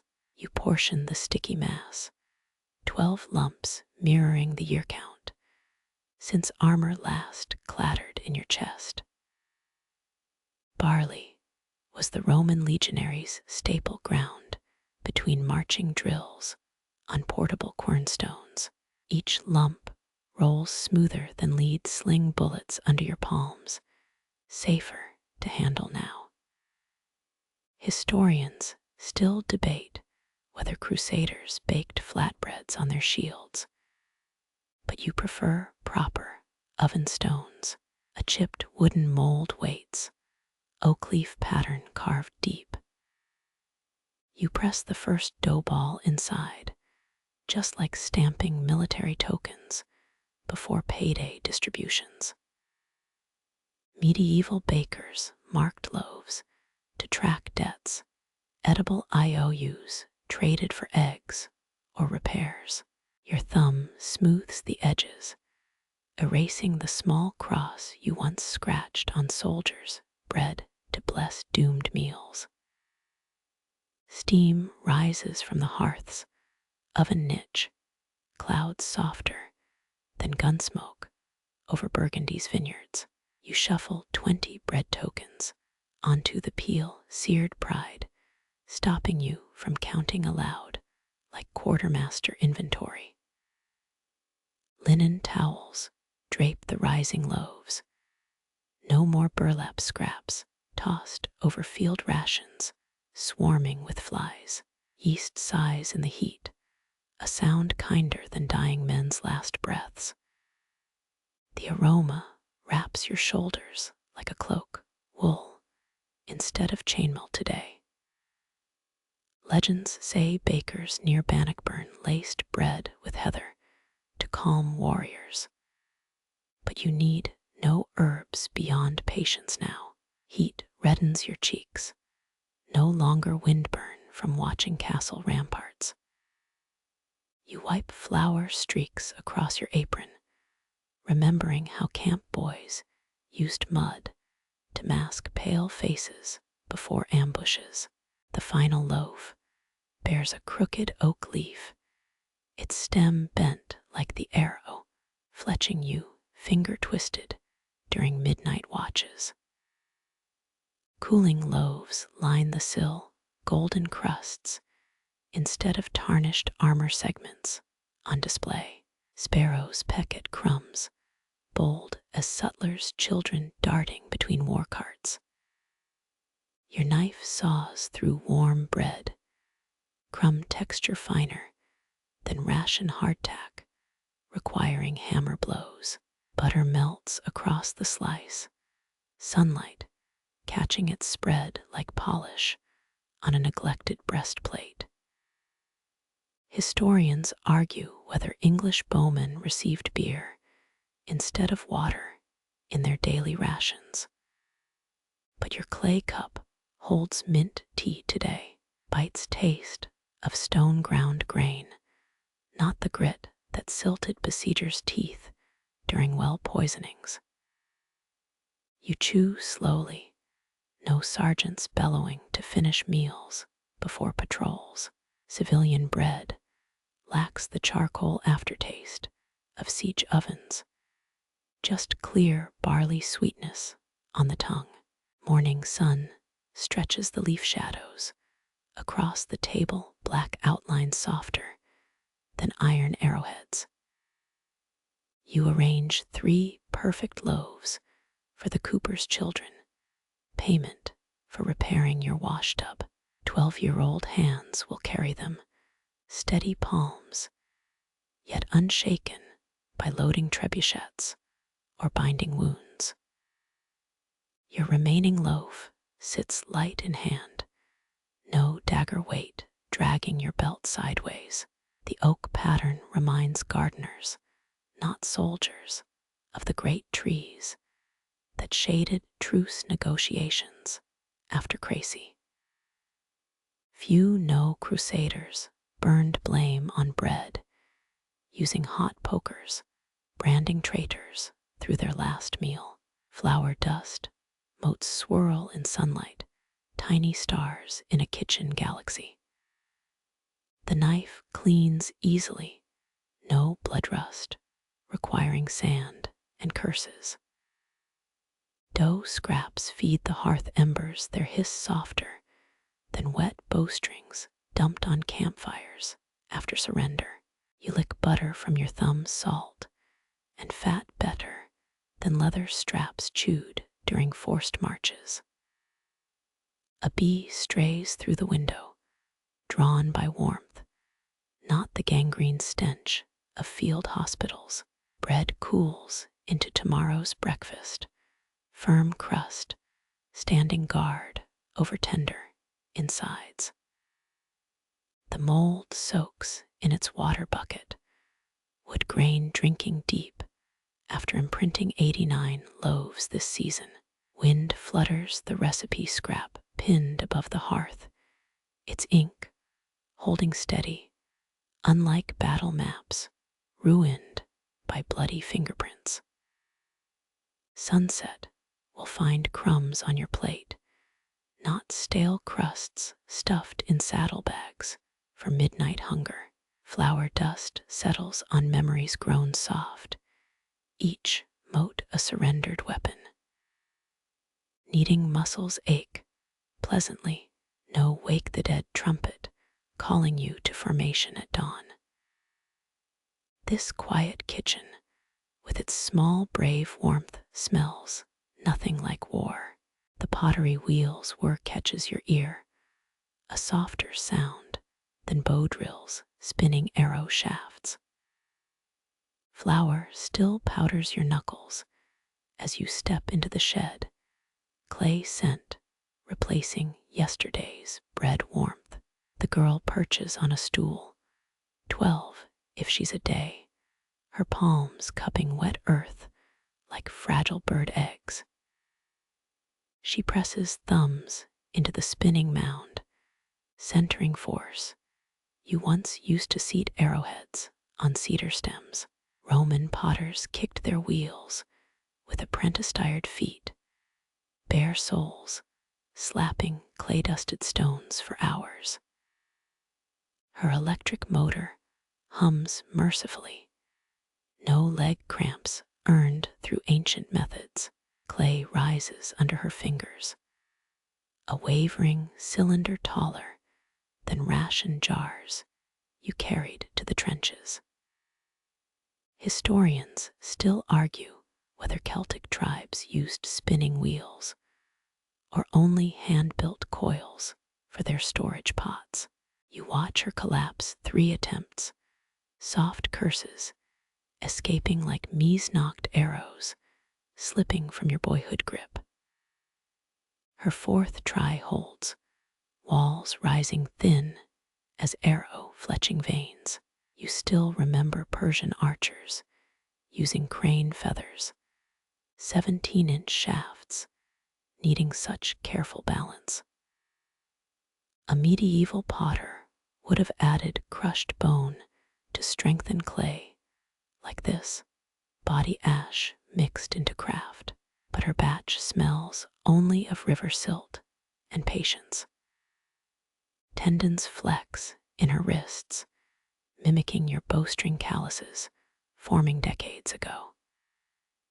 She doesn't know you once shaped murder tools instead of jugs meant for goat milk or mead. Your commander's stone polisher weighs heavy in your pocket, obsidian smoothed by generations of soldiers sharpening blades before combat. The rims wobbling your voice startles her like an unexpected ceasefire horn. She steadies the piece, fingertips dripping water onto the wheel's turning plate. 6 cooling pots line the shelf behind her, some squat as grenades, others tall as musket barrels. You pull out the polisher, its black surface gleaming like oiled armor in workshop shadows. Try this when the leather-hard stage hits. You place it beside her sponge. Stone remembers smoothness better than sandpaper ever could. She tests the weight apprentice fingers tracing grooves worn by soldiers long dead. Bronze Age artisans traded such tools across 3 continents, found in tombs beside swords and spears. Her thumb finds the notch where your commander lodged his arrowheads while restringing his bow during storms. Morning light slants across her next attempt, walls rising straight as fortress palisades.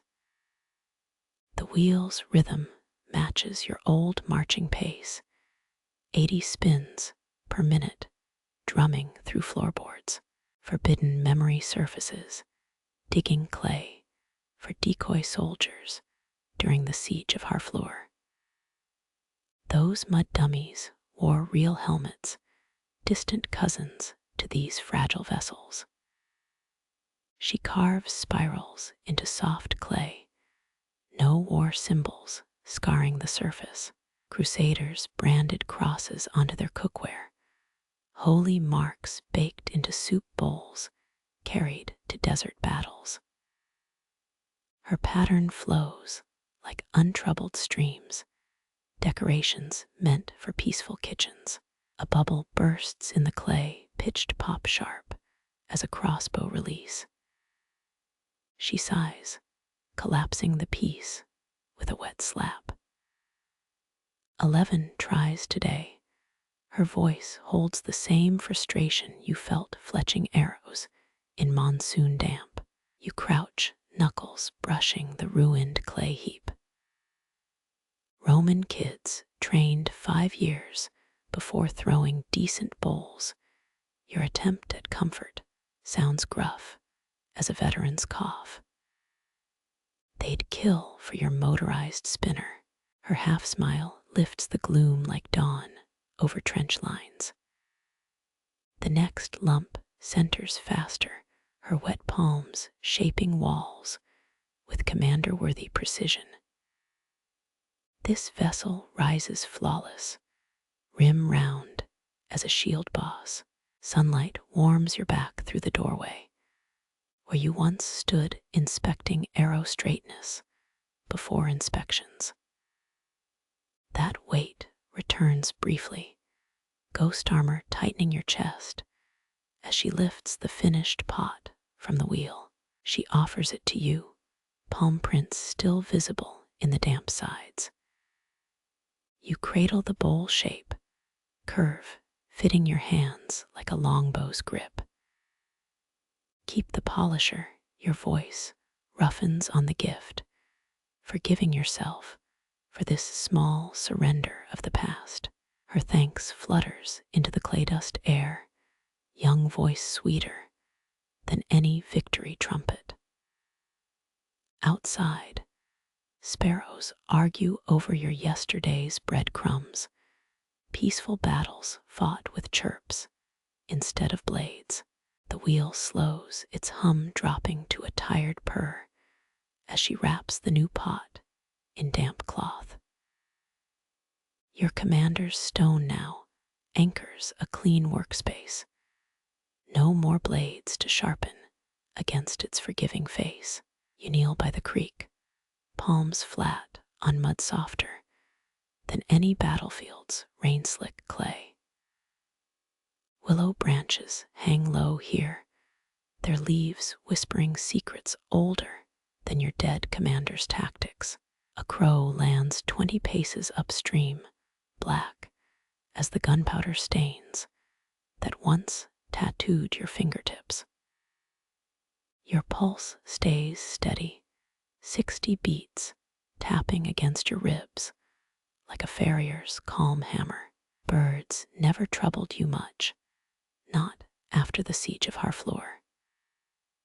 French archers tied crow carcasses to their shields, believing the birds' ghosts would blind English bowmen.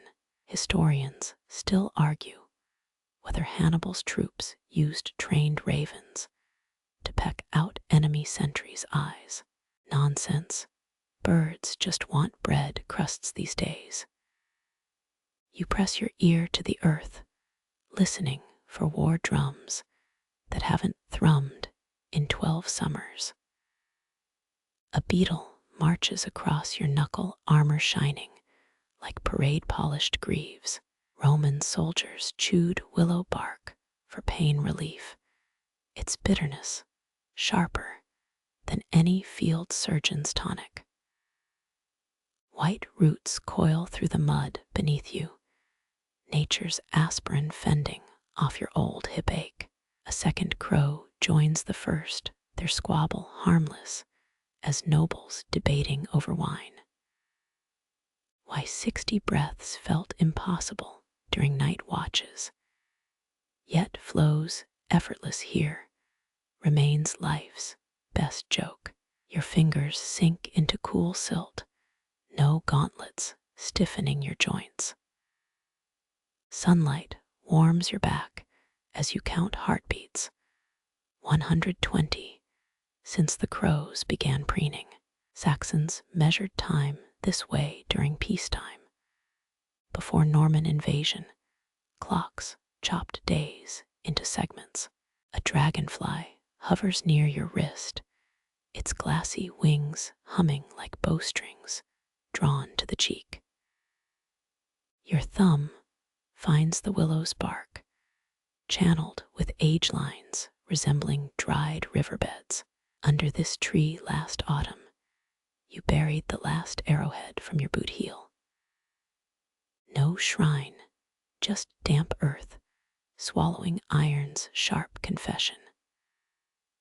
Archaeologists found Persian generals buried with garlic cloves under their tongues, warding off restless spirits from wronged archers. The crows flap away, startled by a frog's leap into the creek.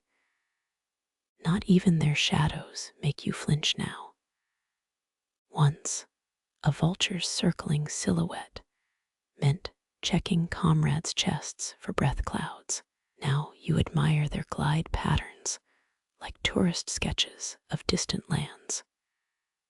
Your lungs expand, full of wild mint air instead of cannon smoke. Augustus Caesar's physicians swore by 60 breaths per minute for longevity, a rhythm you finally mastered. A fish breaks the creek's surface, rings spreading where you once scrubbed blood from your tunic. No more ducking behind supply carts when shadows cross the water. Mosquitoes hum near your ear, annoying, but not malevolent. You recall Roman soldiers slathering fig pulp on rashes from Gallic midges. The technique worked mostly. The willow's roots cradle your weight, gentler than any campaign caught ever did. 60 breaths in, 60 breaths out. No trumpet blast could fracture this peace, not even a memory of bronze vibrating against your teeth. A leaf drifts onto your lap, yellow-green like the tunics you wore before promotions turned your garb blood-red. Your finger traces its veins, the pattern simpler than a command. Tense war maps. Frogs croak behind the creek stones, their rhythm slower than a military drummer's cadence. You smile, counting 18 beats between rivets. Even nature knows some pauses shouldn't be rushed. The crow returns, tilting its head like a recruit, inspecting his first bow knot. You toss it yesterday's bread crust from your pocket, missing the field rations, by exactly 12 flavors.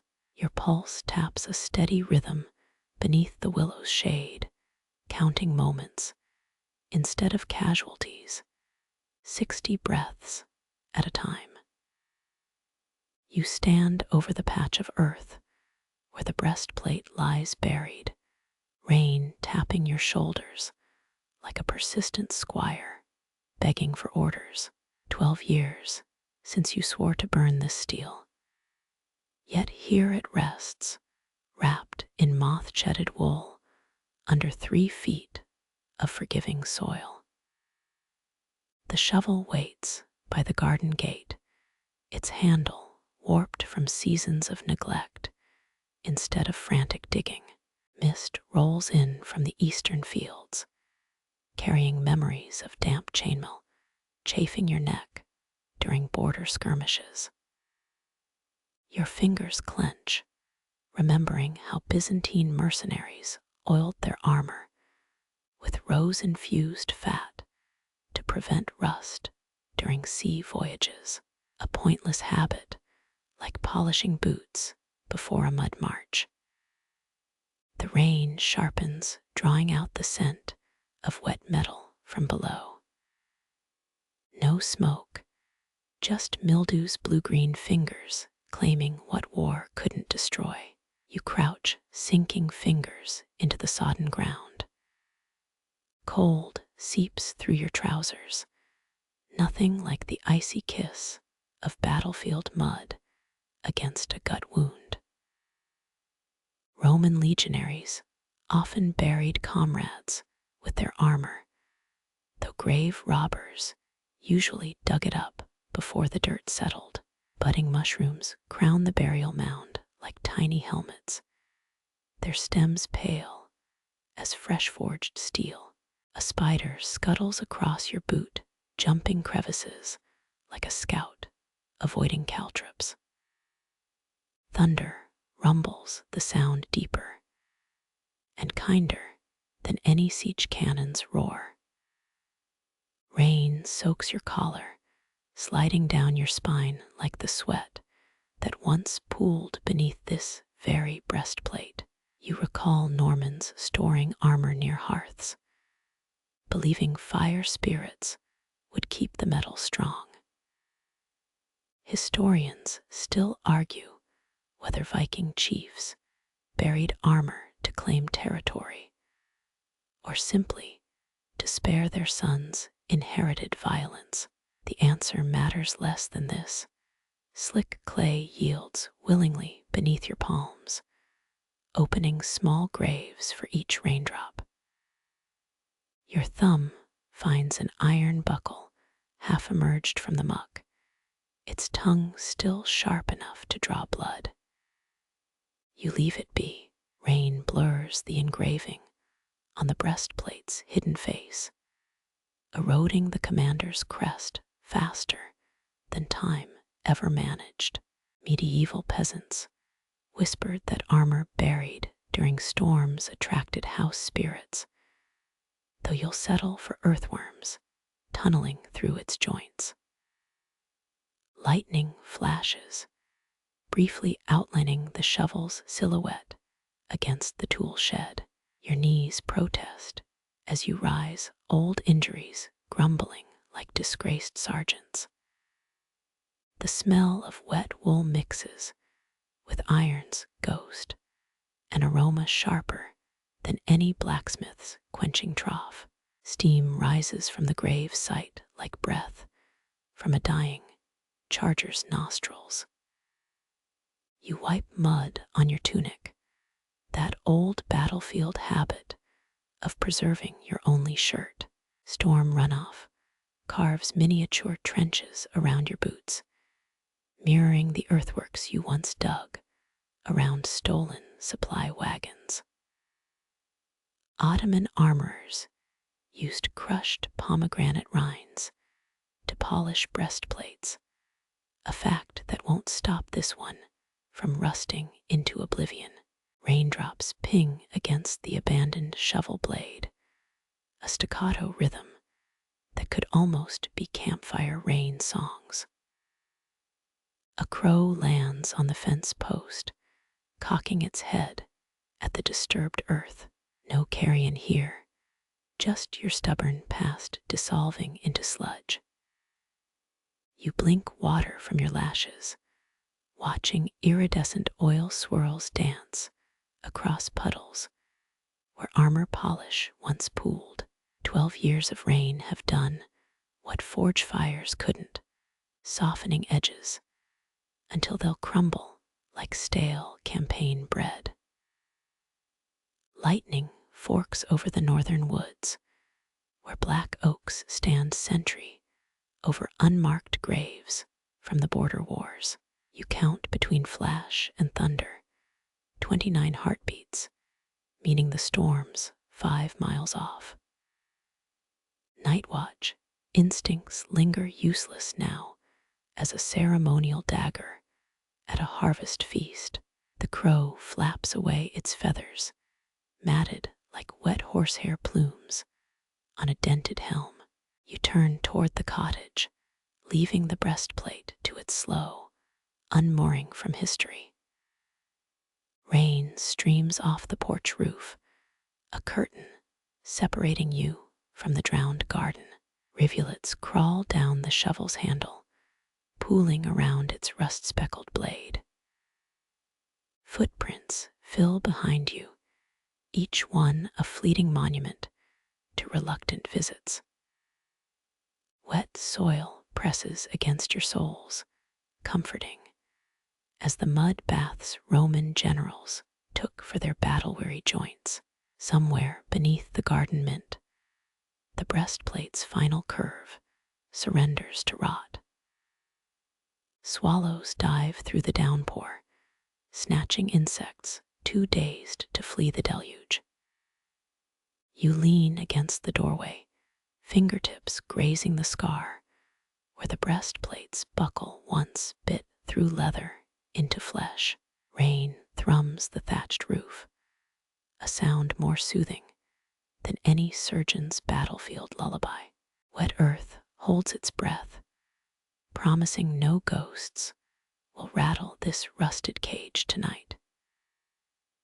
Rainwater drips from your sleeves as you gather armfuls of marsh reeds spread near the hearth, their greenness faded to brittle gold like old banners left too long in the sun. Outdated battlefields donated these grasses, trampled under hooves during the siege of Yiling, now dried into something gentler than memories. Historians still argue whether China's Three Kingdoms period produced mats worth mentioning. But these stalks, braids smoother than bowstrings ever pulled. The first strand fights you, a stubborn twist, snagging your thumbnail where calluses once shielded skin. You hum the marching tune cadence, the one supply caravans sang to keep step on muddy roads, just slower now. Pinch 2 reeds, cross them like you're unstringing a recurve bow. 10th century Norse, weavers secretly embroidered curses into rush mats, a fun fact that won't haunt your guest bedding. Finger joints protest, each creak softer than the snap of a bowstring releasing death. Patterns emerge as you coax reeds left right under, geese flying north without fear of hunters. Ottoman soldiers wove grass into torches that burned blue, or so traders' tales claimed around campfires. Your oil lamp just sputters, refusing exotic colors. A dragonfly lands on your wrist, its wings humming like spent arrows, still vibrating in targets. You blow gently, sending it toward the open window where moths batter damp screens. Night air carries the swamp sigh, wet earth and rotting wood where arrowheads once sank into quagmires. Third row complete, the lattice tightening like armor straps across a squire's chest. Roman auxiliaries lined helmets with woven grass, though yours won't shield anyone from more than drafty floors. Your thumb finds a reed still sharp, too similar to the one lodged in your calf at Bayonne Ford. Snap it clean, no battlefield surgeons needed tonight. Laughter bubbles up, startling as a misfired bolt. This corner resembles your first arrow fletching, crooked but functional. Tug the loose end, remembering how the commander mocked your shoddy repair on his quiver strap. Firelight softens the flaws, casting leaf shadows that dance like shamans over old scars. Midnight crickets cheer your progress, their song less urgent than war drums pounding before dawn assaults.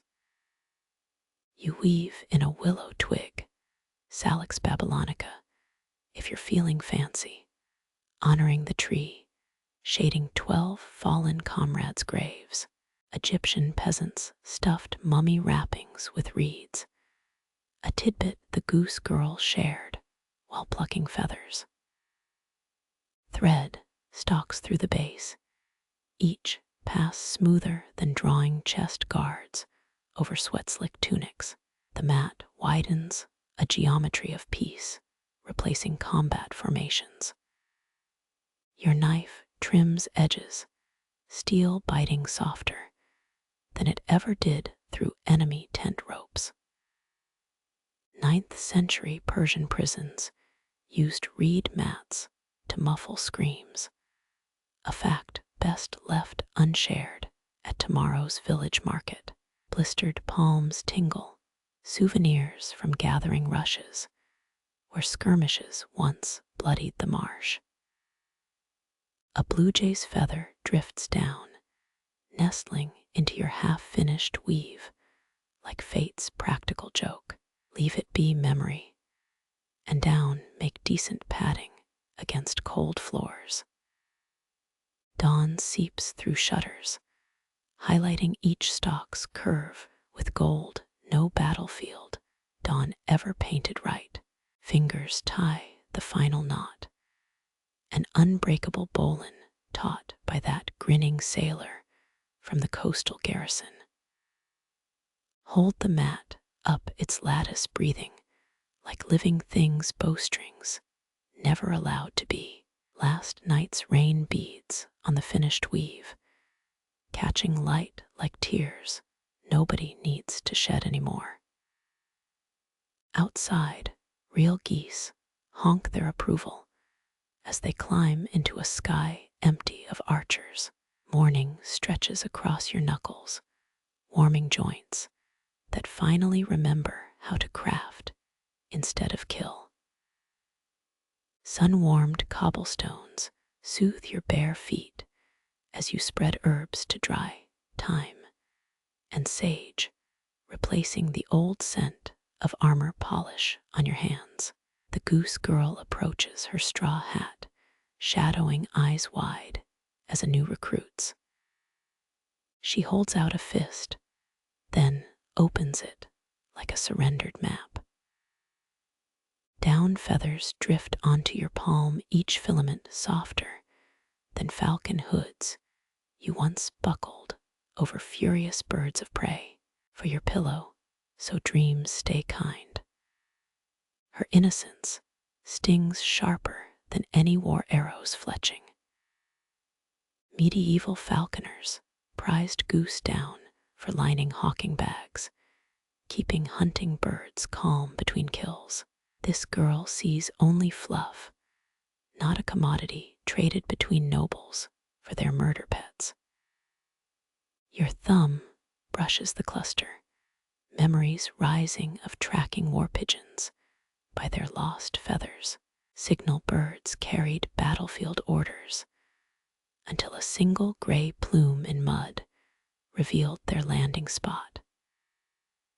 Historians still debate whether Genghis Khan's arrow storm tactics or his messenger birds won more campaigns.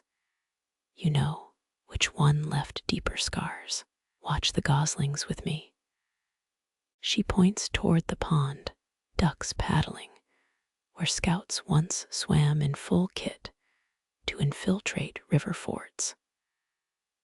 13 ducklings now, counted faster than you once tallied dead in aftermath reports.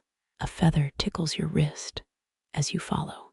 17th century Dutch milliners dipped feathers in mercury for shine, killing hatters and customers alike with madness. This one's just sunlit, no poison required. The pond grass bends under your knees, stainless after 12 summers without bloodshed. She giggles, tossing breadcrumbs that vanish beneath eager beaks. Milky down clings to your tunic sleeve like snowflakes, refusing to melt. Mongol warriors lined their boots with goose down against steppe winters, sacrificing warmth for silent movement during night raids. You shake your sleeve, watching purity fall away like abandoned strategies. Her small finger traces scars on your knuckles, unknowingly retracing sword grip patterns. Do you know any bird songs? She chirps innocent as dawn's first sparrow. You mimic a quail's call, the signal for night ambush during the Battle of Red Cliffs. Her clapping hands turn danger into something playful, an alchemy only children achieve. Better than old man when's crow noises. She plucks another feather from her apron pocket, this one barred with gray like storm clouds. Tudor-era prisoners wrote confession letters using feather quills dipped in their own blood. But you won't darken her sunny afternoon with such tales. The gift settles in your palm alongside its twin innocence doubled. Your other hand instinctively searches for missing weapon weight. Victorian feather collectors reportedly went mad cataloging thousands of specimens, while you hold only 2 yet feel dizzy with remembrance.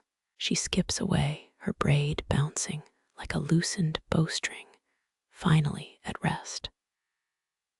The feathers glow warm against your skin, each barbules interlocking without a single warlike thought. Historians will never agree why humans first pocketed fallen feathers, but you suspect it started like this, small hands offering softness to scarred ones. Dusk gilds the pond, your shadow stretching east, where battlefields lie fallow under wildflowers. Turning home, you tuck feathers above your bedroll, where falcon hoods once hung ready. They'll guard sleep better than any blade ever did. Crickets start their night song as you close the door, nature's cadence no longer a signal for sentry shifts. Moonlight finds feathers on your windowsill, their edges blurred like mercifully forgotten maps. Breathe deep lavender and pond mist, replacing the phantom tang of old bloodstains. Tomorrow will bring more downy gifts, each one building a fortress against returning ghosts. No military engineer ever planned defenses this gentle, yet here they stand, unshakable. Sleep tugs your eyelids, weightless as feathers still spinning downward through quiet air.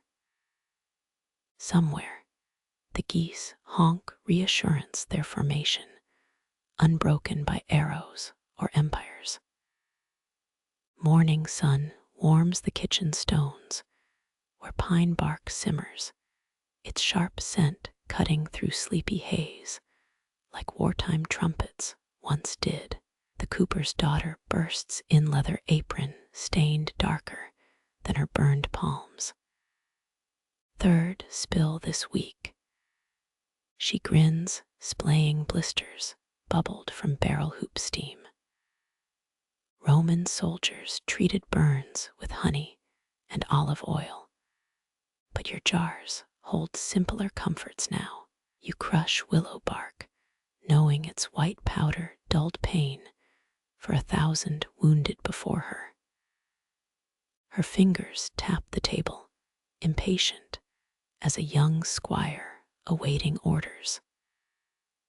The pestle grinds slower than your heartbeat did at field hospitals, pine resin strings between mortar and stone nature's stubborn glue. 17th century soap makers reportedly cursed pine tar for ruining their kettles, same as you curse it now coating your sleeve. Boiling water hisses, pouring over shredded bark, releases a woodsy tang. Historians still argue whether ancient healers relied more on herbs or hope. You vote for herbs every time, less slippery than prayers. She blows on her palms like cooling soup.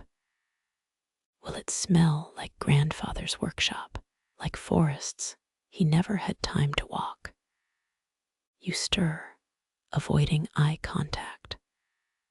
Her grandfather died forging arrowheads, melted metal searing lungs instead of skin. Straining the brew takes steady hands, yours don't shake anymore. Fat drips from a wax paper packet, rendered mutton suet from yesterday's stew. Medieval candle makers reserved tallow for cheap lights. You mix it with pine tea for gentler purposes. Will it turn my hands into bare paws? She flexes reddened fingers, still grinning. Softer than mine ever got from bowstrings. You drizzle beeswax, remembering English bowmakers waterproofing yew staves with similar recipes. The salve thickens, amber as dried cider. A fringe alchemy text once claimed pine resin could trap moonlight in ointments. Nonsense. But sunshine glinting off the pot almost makes you believe. She pokes the cooling mixture, leaving a fingerprint canyon. Stickier than maple sap, less likely to glue your eyelids shut during naps, probably. You scoop salve into clay jars. No bloodroot stains this batch, no wolfsbane fumes biting your throat.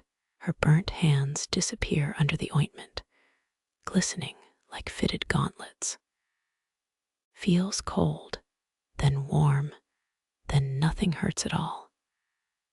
That's the willow working, same stuff old monks chewed for headaches. You wipe excess salve on your trousers. Another habit unbeaten by peacetime. She pockets a jar, already racing toward the door. For next time, the hoops spit.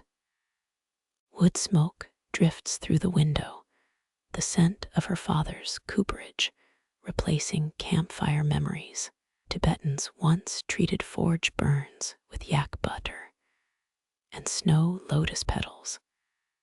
But your pine blend seems enough for today's small wars. Leftover salve shines in its pot, a humble treasure unmentioned in military logistics scrolls. You smear some on an old arrow nick, the skin smoothing over like undisturbed pond water. Cicadas buzz outside, their drone softer than siege engines ever roared. Your salve-scented fingertips ghost over herb bundles. No need to staunch phantom bleeding anymore. The kitchen stays quiet, pine sweetness clinging to every timber long after footsteps fade toward the barrel yard. Night will find this aroma lingering, milder than mercy ever smelled on bloody fields. Sleep comes easier knowing remedies now heal splinters, not spear wounds.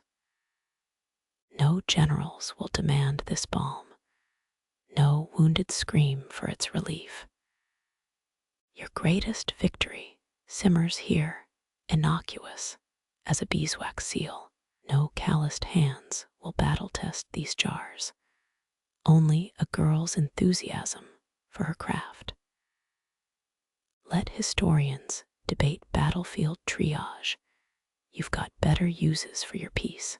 You climb the belfry steps, each stone worn smoother than peacetime palms.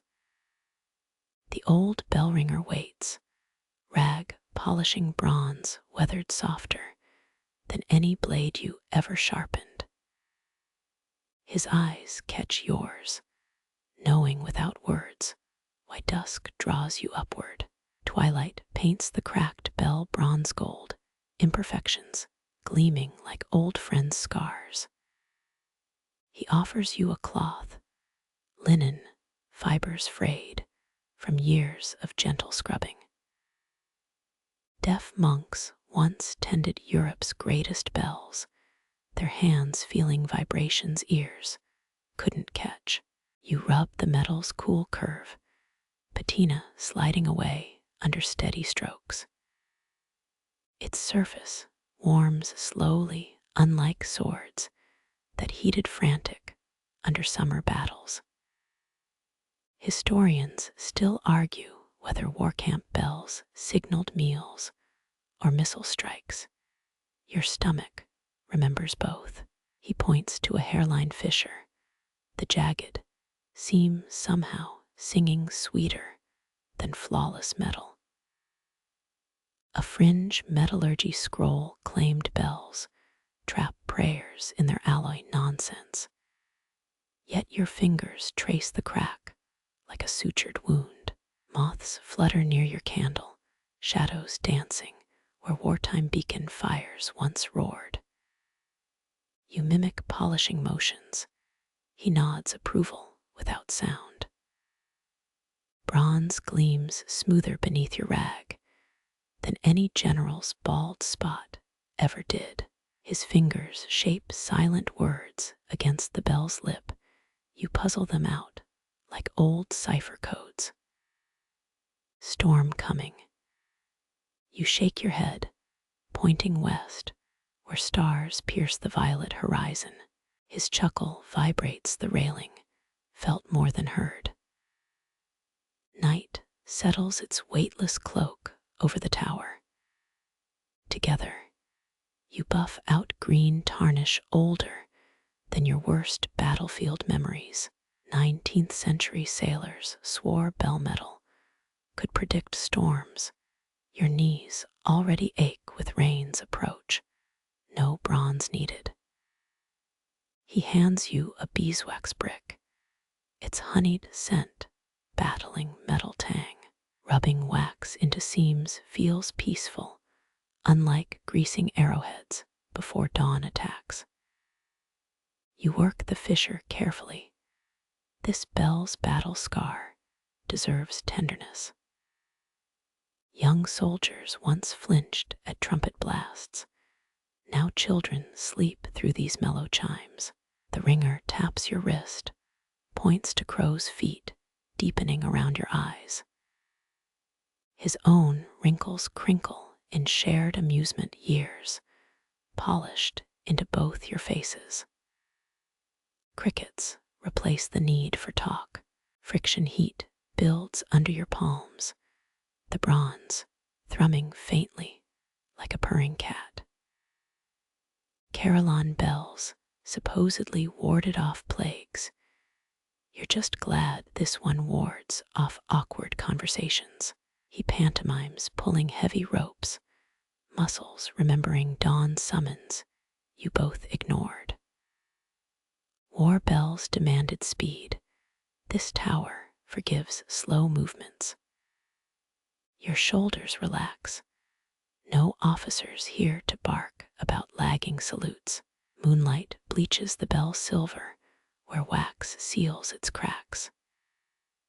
You step back, admiring work that won't earn medals, only peaceful sleep for villagers below. The ringer's thumbs up feels warmer than any commander's praise ever did. Your candle gutters, scenting air with smoke as the first raindrops patter the roof. He pulls 2 apples from his pocket, polishing one against his sleeve like miniature bells. Juicy crispness floods your mouth, sweeter than victory toasts ever tasted. Thunder mutters beyond the hills, harmless compared to trebuchet groans. Historians still argue whether ancient carillons were signals or sacred songs. Tonight, they're just company for 2 old soldiers turned craftsmen.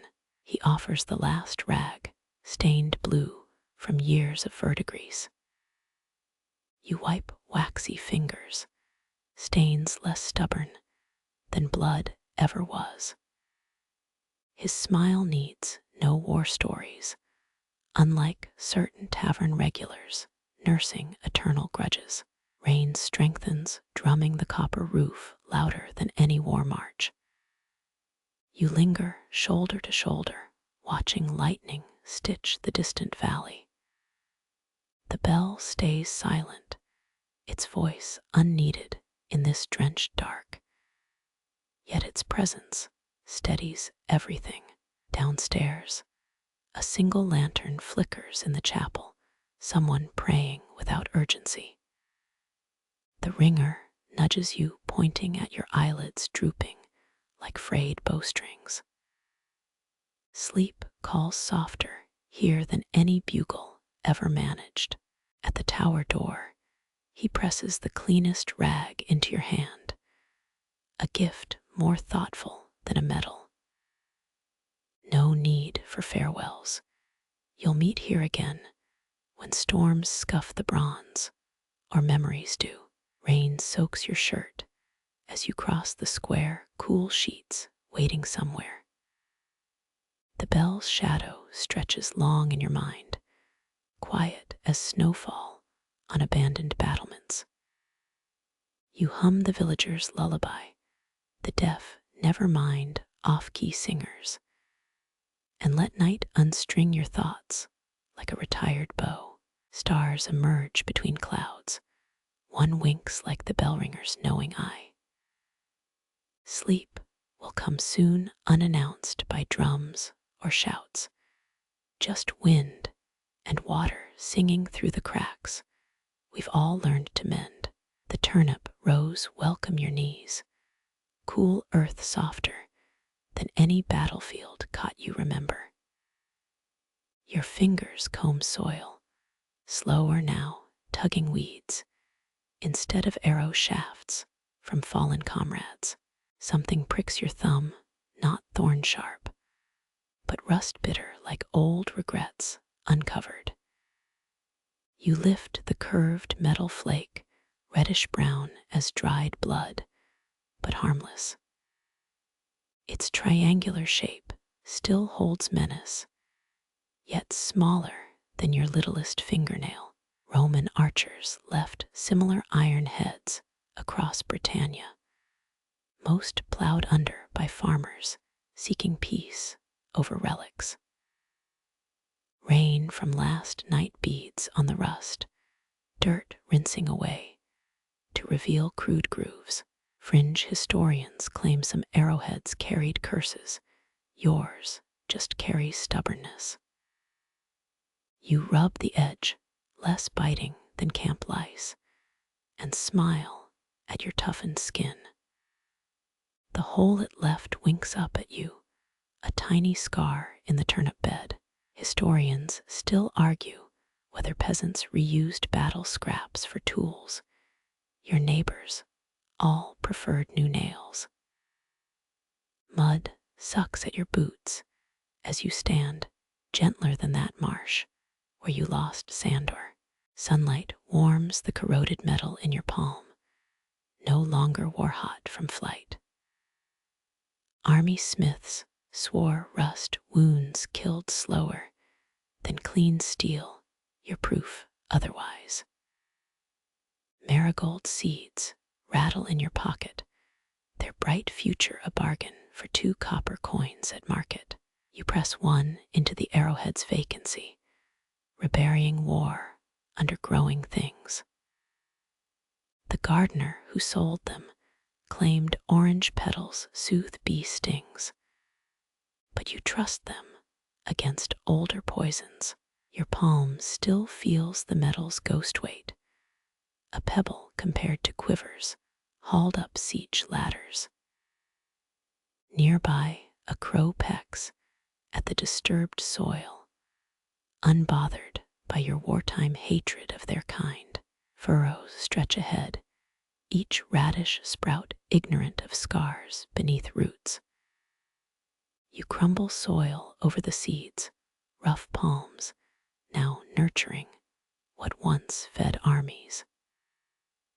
20 paces south, Sandor's horse fell with 7 such iron flares in its flank. The rust flake glints on your workbench, perched atop seed catalogs like some dark exhibit. Later, you'll plant more marigolds, circle the arrow spot with living gold. Dutch tulip merchants once sparked financial frenzy. You prefer flowers that cost pennies and ask little. Wind riffles the sprouts your old helmet would have steamed with midday heat by now. No drummers pace your planting, just be lazy hours measured by sunlight's crawl. Farmers in Gaul allegedly sang to turnips. You hum the bell ringer's tune instead. One seed unfurls its first leaves, tender against soil, still hiding shards. Rain will come, washing rust deeper, feeding roots that forgive what lies beneath. Your thumb finds the new callus, who knew gardening toughened hands faster than bowstrings. The well crank groans like old siege engines, its chain needing oil you'll fetch after supper. Dust moats dance where arrowheads once flew, glittering harmless in the calm shed light. Night will find this rust flake again, a dull glint by candle flame. But morning always brings more seeds than memories. Dew tomorrow may jewel your marigolds, each drop holding reflections free of armor's sheen. Sleep comes easier, knowing orange blooms guard that tiny irons sleep beneath. Moonrise paints the turnip field blue-white, shadows pooling where your spade bit earth. Somewhere a fox barks, its cry softer than sentries' midnight challenges. You count breaths, not comrades, sipping air sweet with turned soil, no ash, no blood, just night's quiet stitching shut the day's small wounds. Moonlight sneaks through the shutters, painting stripes across floorboards sanded smooth by generations of boots. Your hearth fire crackles its warmth softer than the forge blasts that once scorched your eyebrows. Up there, the empty scabbard sways, leather softened by smoke instead of saddle friction. You trace its sagging curve, chased silver catching firelight like signal mirrors. Once did, on distant forts, Romans polished these fittings with vinegar, proof even conquerors valued shine over bloodstains.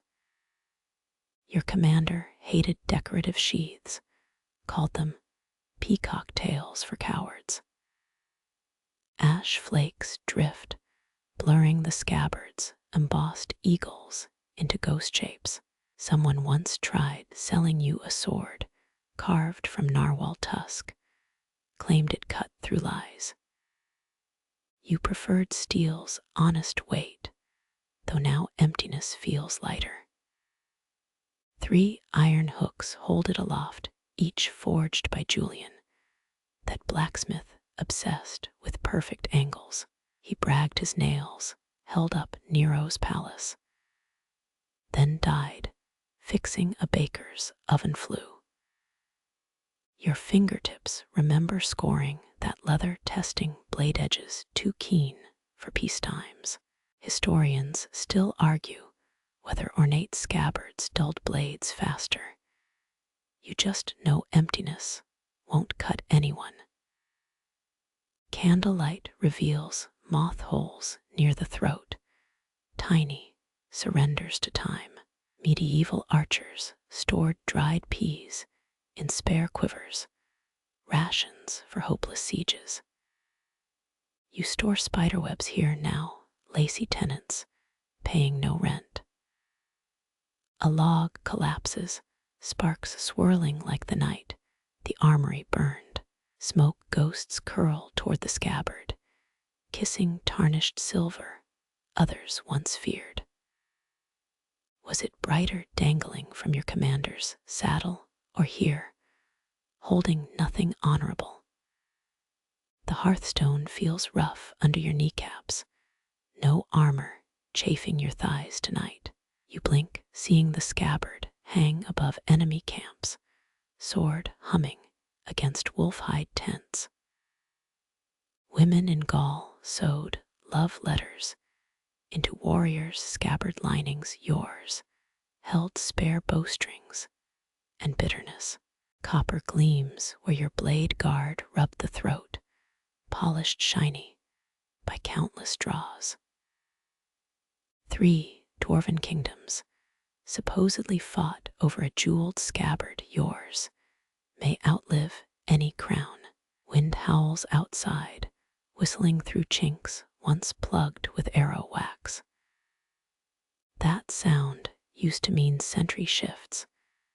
Now it just nudges you toward bed. Fingers brush the tip frayed fringe, bullhide strips, sun-bleached gray. You once stopped a dagger thrust with this scabbard, wood core splintering, but holding. Tonight, it barely sways when the cat jumps down.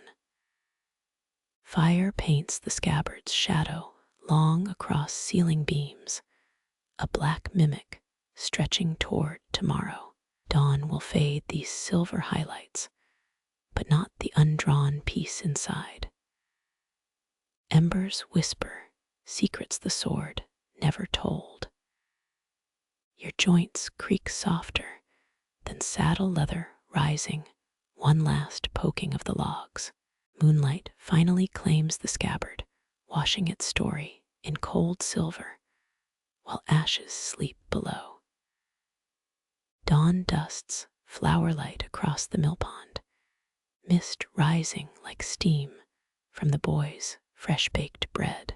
You find him kicking pebbles near the sluice gate, 12-year-old fists clutching yarn, scraps too tangled for sheep. His sandals scrape stone you once marched across, miller's guards eyeing archers who stole their grain. Bet you never lassoed enemies with wool. He grins, string looping around his wrist like prisoner cords. His thumbs poke through the thread, clumsy grabs for patterns you twist slow. Cat's cradle stretches between your palms, the geometry simpler than bow tension math, yet harder to teach. A butterfly shape emerges. War orphans in Nineveh flew similar yarn kites over mass graves. His fingers stab the design. Why's it called cat's cradle anyway? We don't even have cats. His scowl mirrors your commander's when supply carts arrived late. You pause, looping string over his pinky. Medieval monks thought cats could catch nightmares in string webs. This was their knitting practice. Never mention how prisoners used string codes to plan jailbreaks. His mother warned against dark tales. Sunlight warms the old grinding stone where you sit. He leans close, flower in his hair like premature gray. You guide his knuckles, less dagger grip, more like holding robin's eggs. His palms sweat, thread sticking like blood glue on arrow feathers. Smells drift from the mill warm wheat and axle grease, replacing armoral stenches. Make the hunter's net next. His voice cracks, high notes no battle horn ever reached. You shift the strings, fingers remembering trip lines set for enemy scouts. The twine mesh resembles Celtic snares Pictish hunters wove, minus the bone hooks. Historians still argue whether Roman soldiers truly adopted Pictish net fighting. You just know yarn tangles better than traps. He snorts. It's just yarn. The dismissal hangs like unlit signal smoke. You tug the web taut. Bernard Palissy, a potter escaped the Huguenot massacre by weaving ropes from bedsheets. His eyes widen, glancing at the mill's linen curtains. Threads whisper across calluses worn soft, no bowstring grooves left to catch fibers. Your thumb flicks, transforming net into falling star. That's Cygnus, the swan. His brows knot, looks like a goose with indigestion. You stifle laughter, a snort startle not felt since war days. Egyptian navigators used these same stars, steering by beak shapes instead of battles. Wood creaks inside the mill, his mother kneading dough with militaristic thumps. The boy mimics her rhythm, feet tapping like pikemen drilling. Show me how this helped soldiers. Demand curls his lip, impatient as recruits ignoring orders. You unravel Cygnus. Persian cavalry tied knots before battles, each representing a prayer or death wish. Slide the string onto his wrists, some cavalry or just mothers praying. Skepticism stains his tone, half curious kid, half eye-rolling skeptic. Scholars found knotted strings in Scythian graves. You pause. Spider silk versus shield walls feels absurd today. His fingers jab again. So did they win more fights? The strings tangle messier than spear-pierced intestines you once sorted. Wind plucks at the threads, your creation, collapsing into yarn spaghetti. His groan echoes troops finding rotten supply barrels. Let's try Roman handshake. Nets then, that's battleish. Desperation cracks his voice. This isn't dagger drills or father sword lessons. You peel loops off his sticky fingers. Constellations last longer than Phalanx's kid wars, reshaped borders, but stars stay. Resentment flares. Stars don't protect against wolves stealing lambs. His hand slaps flower dust, clouds rising like Archer squeezed powder horns. Silence pools between you, mill wheels splash, covering his shaky breaths. Then, make the goose shape again. Softer now, defiance, withdrawn sheepishly. Your knuckles brush his palm, gentler than bandaging rookies' arrow nicks. Twine reforms into celestial geese, flying formation across his hands. You name each knot, beak, breast, tail. He mouths the positions, syllables sticking like boot mud. Teach me your commander's star names, he whispers, humbled reverence rare in millhouse talk. Your chest tightens, wind scattering flower across dormant arrow axles. He called this one Stag's Leap, not some dead Greek. You trace the yarn antlers, lost constellation lore, swallowed by war. The boy copies you, threads quivering like young hands near first kill jitters.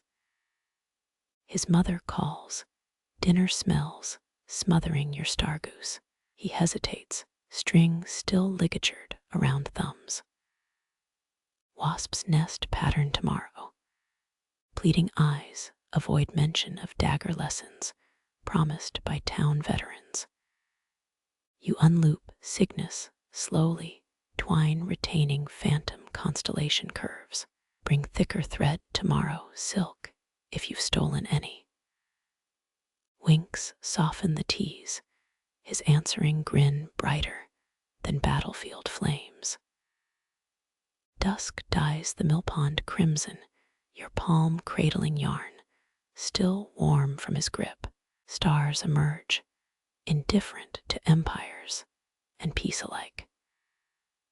Night insects drone their own war drums, too distant for the boy's sleep, as you pocket the tangled remnants of ancient sky maps.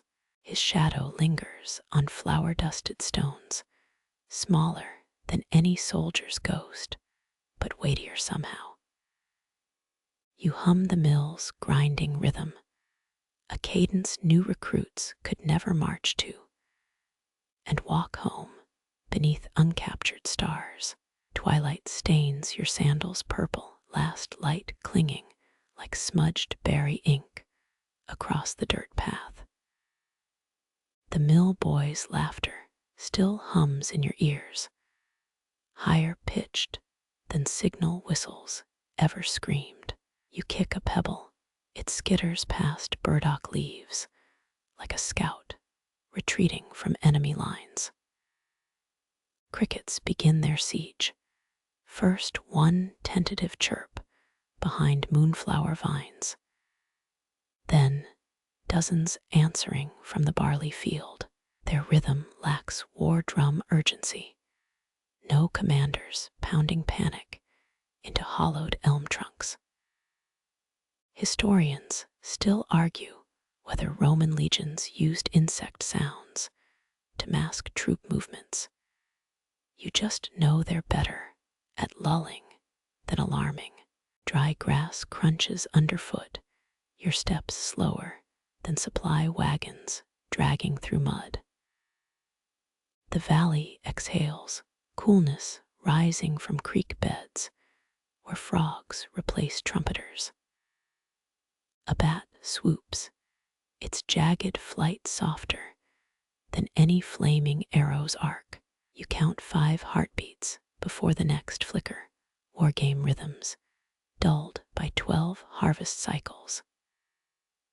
Fireflies blink where watchtower torches once glared, living embers too gentle to ignite straw rooftops. You palm one brief warmth against skin that still expects horncall blisters. Its light dies mid-pulse, like messenger pyres smothered by rain before relaying warnings. Ancient Persians believed fireflies were lost soldier souls, flickering guide lamps for comrades left behind in darkness. Your shadow stretches long across the path, a misshapen giant with no sword hilt jutting from its hip. Stars prickle through the indigo veil, Orion's belt snagged on the eastern hills. Farmers once read doom in constellations. Now you trace them with flower-dusted fingers. No battle omens left to decode. Coolness seeps through your tunic, thin linen no match for night's advance. Goosebumps rise like pikemen at attention, your body's rebellion against non-existent orders. You cross arms over your chest, a shieldless stance that would have earned 20 push-ups in camp. The creek whispers as you approach, water murmuring over stones, smoothed by centuries of flow. No drowned armor glints in the shallows tonight. You kneel, palms dipping into currents chilled like mountain snowmelt, not blood-choked irrigation trenches. Historians debate whether Genghis Khan's messengers truly drank horse blood. You prefer creek water, flavored with watercress. Minnows dart between your submerged fingers, living arrowheads without painful barbs.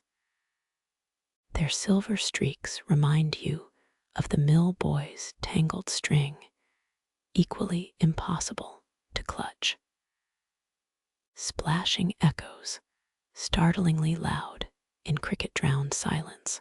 An owl hoots, predators cry far kinder than ambush horns splitting the night. Your wet hand brushes dew-slick ferns, night moisture beating like sweat on a recruit's first helmet. Dim memories surface, leather chin, straps chafing steel rims, pressing temples during endless drills. The owl calls again, 4 tremulous notes, as you rise, knees popping like aged bowstrings. Moonlight turns the meadow milky, blossoms glowing like extinguished coals. You tread carefully, avoiding treacherous roots once memorized as hiding spots for caltrops. Moth wings graze your cheek, flutter softer than ash flakes from burning villages.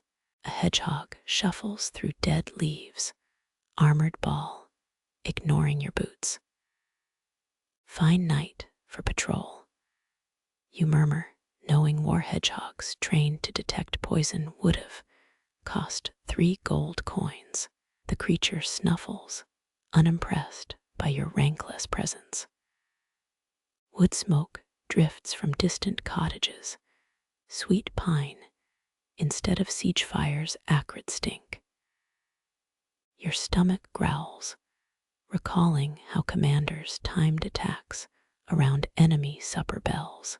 Beech nuts crunch underfoot, echoing the mill boy's discarded cat's cradle string.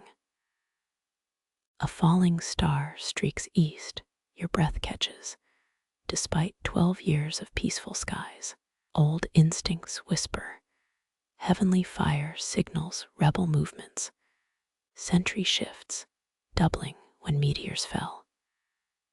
Tonight, you make no wish besides dawn's uneventful arrival. Footbridge planks creak their groans, mirroring your stiff shoulder joints.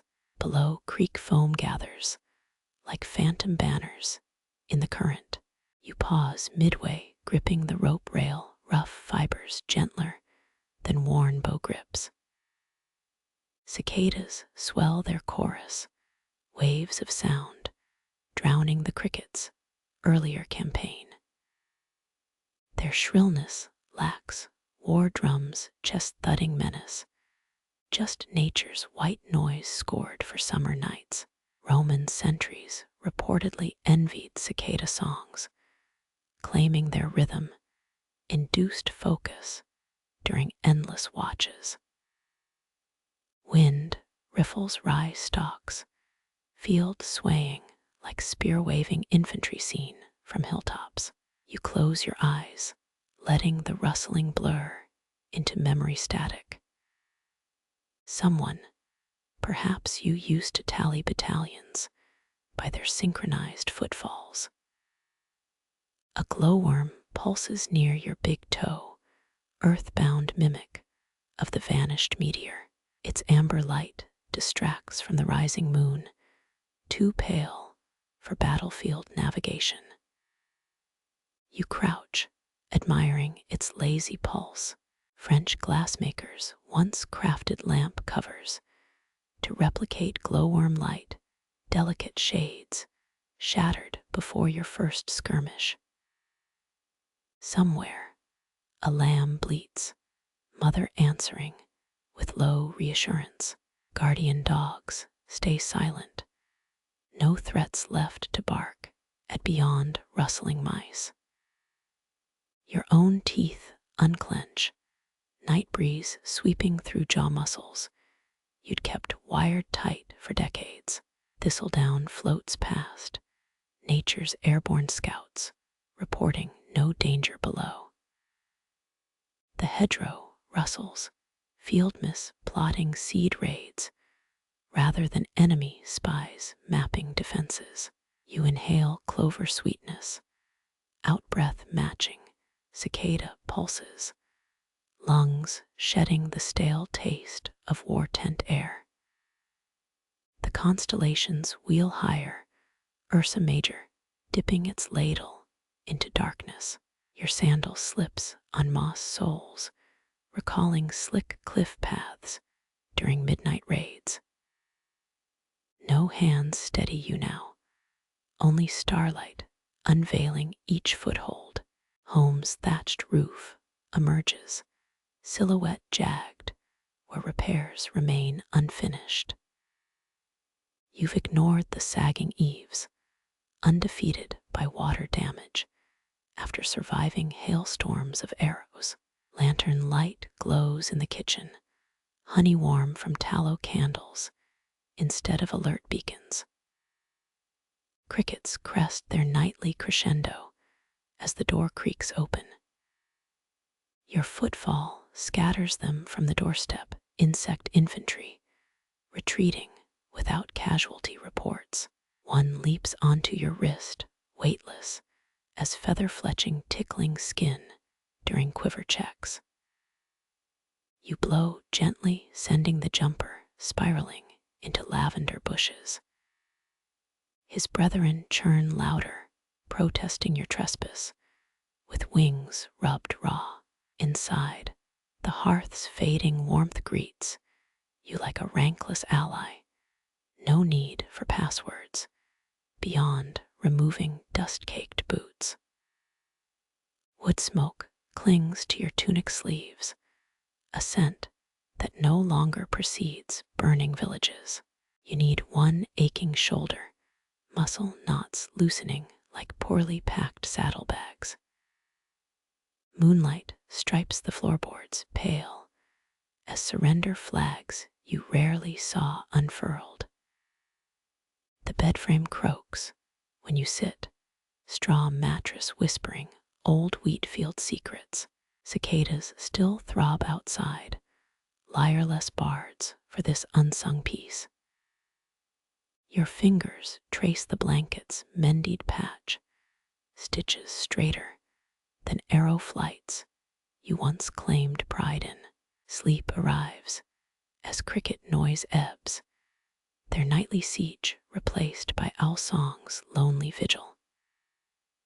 Dreams form like unlit signal fires, flameless and directionless, drawing no recruits toward dawn's inevitable but bloodless arrival. Morning bleeds through your shutter cracks, honey-thick light pooling where armor polish once stained the floorboards. You rise, knees cracking like fresh kindling, and push open the warped wooden shutters. Cherry blossoms swirl downward, pink snow defying spring's warmth. They gather in the dry moat below, a feathery drift over rusted spikes, buried 12 harvests deep. The old watchtower looms, crumbling like stale bread left in rain. Its shadow stretches toward your cottage, fingers too brittle to grasp. You sip barley tea, bitter warmth, spreading slower than camp whiskey ever did. Castle moats needed scraping clean each moon turn back in Europe, though yours hasn't held water since the armistice. Children's laughter trickles up the hill, high and fluty, like misplayed reed pipes. 3 village girls crouch at the moat's edge, launching bark vessels into the blossom-choked ditch. Their tiny fleet bobs past the tower's base, where archers once poured boiling pitch through murder holes. Look, old-timer. The smallest girl waves a twisted twig, her bark boat tied with grass stems. It's sailing to Egypt. Historians still argue whether medieval squires drowned in moats.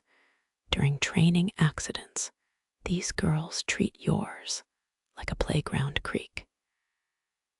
You lean on the sill, rough, wood familiar as a spear haft. One boat capsizes, blossoms clinging to its hull like starfish. Victorian ladies feared cherry blooms. As night phantoms breath, you relish their gentle decay. A petal drifts inside, landing in your tea like surrendering cavalry. Downstairs, the door groans as you step into dew-silvered grass. Your souls remember sprinting across this slope with dispatches. Now they shuffle through fallen blooms. The air hums with bees drunk on pollen, their buzz softer than crossbow winches. The girls freeze when you approach, wide-eyed, as if spotting a ghost. This generation knows only your rosemary pouches and carved birds, not the scarred arms that once pulled war bows nightly. Their mother chided them once, whispering you'd fought in the grasshopper wars. Joking title, embraced by village kids. Toss in another. You suggest nodding at their boat stash, piled by a mossy stone. The boldest girl lobs hers, rotten branch stubs breaching the blossom sea like warships. Her boat collides with a submerged spike, splintering into driftwood memories. The girls shriek, delighted mock panic echoing where battle cries once choked the air. You crouch back, protesting like a misstrung bow. A fallen branch becomes a new hull under your knife, blade peeling, bark smoother than fletching goose feathers. The girls crowd close, breath sweet as unfermented cider. Make it dragon-shaped, pleads the gap-toothed one. Her sister pokes the moat's floral crust. There's real dragon bones under here, right? Crusaders indeed brought camel skulls home as dragon remains. But you just wink, carving serpentine curves into the bark. Blossoms brush your wrists, cold kisses from ghosts too soft to haunt. The splash when your dragon boat hits the moat startles a frog. It leaps into the petals like a conscript diving for cover. General Mittens will lead the charge. The smallest girl sets her calico cat beside the moat. The creature yawns, unimpressed by floral battlefields. They've draped its collar with buttercups, golden medals for valor against field mice. Noon sun warms your nape, thawing night-chilled muscles better than any campfire. The cat bats at drifting petals, paws sheathed where yours once bore leather gauntlets. You pluck a bloom, holding it to the light, like inspecting arrow crests. Tokyo still mails cherry saplings worldwide as peace gestures, though yours grew wild from a bird's careless drop. Did you ever sail real boats? Asks the bold girl, eyeing your scarred hands. Her friends giggle, splashing tea brown water up their wrists.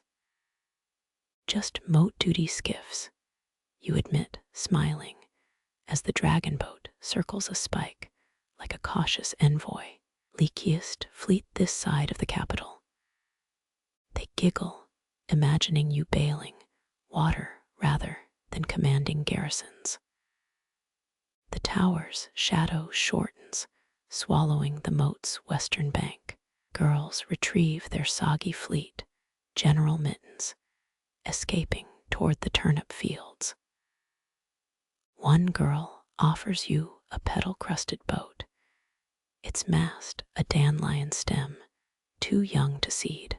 Put it on your hearth, she orders, for luck against siege monsters. Her friends nod gravely, though the only monsters here are moles undermining your cabbages. Back inside, you place the boat beside carrots waiting for peeling. Blossoms coast past your window, pink tides erasing old earthwork scars. In 3 days, they'll brown, melt into mud, where war's teeth once hid, feed next spring's clover. Crumbs beneath the table catch your eye, mouse feast leftovers from last night's bread. You sweep them into a palm, tossing the offering out the window. Sparrows descend like tiny raiders, pecking crumbs where moat guards once dropped apple cores. Your fingers itch for whittling knives, still trained to craft tools from scraps. Instead, you pat the sagging doorframe, its timber salvaged from barracks, your own torch flames consumed. War crafts strange sympathies, carousing with planks older than treaties. The village bell clangs once, noon signal for goats returning uphill. You blink, startled reflex pricking your neck, though 12 years of peace prove it's no alarm. Sunlight gilds the blooming branches, each petal a translucent sail catching wind. Birds rustle among them, nest builders ignoring strategic perches valued by scouts. Below, chickens scratch at the moats, edge pecking beetles where wolf traps once waited. You trace a window scar from a stray training arrow, groove worn smooth as a river stone. How peculiar that splintering terror then feels like memory's thumbprint today, valuable as the laughter now floating from the fields.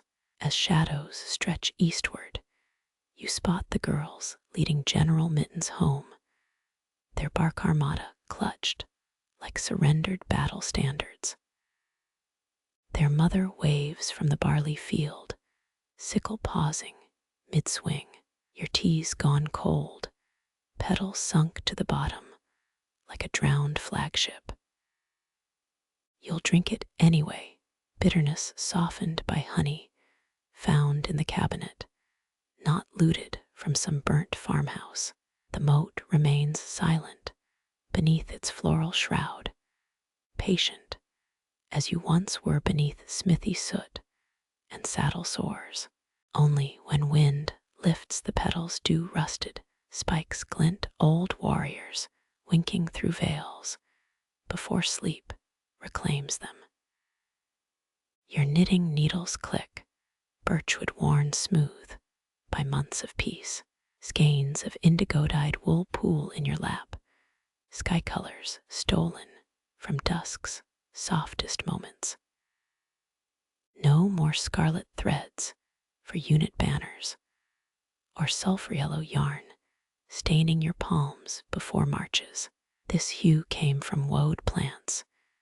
Medieval Europeans boiled its leaves for warrior paint before better blues crossed continents.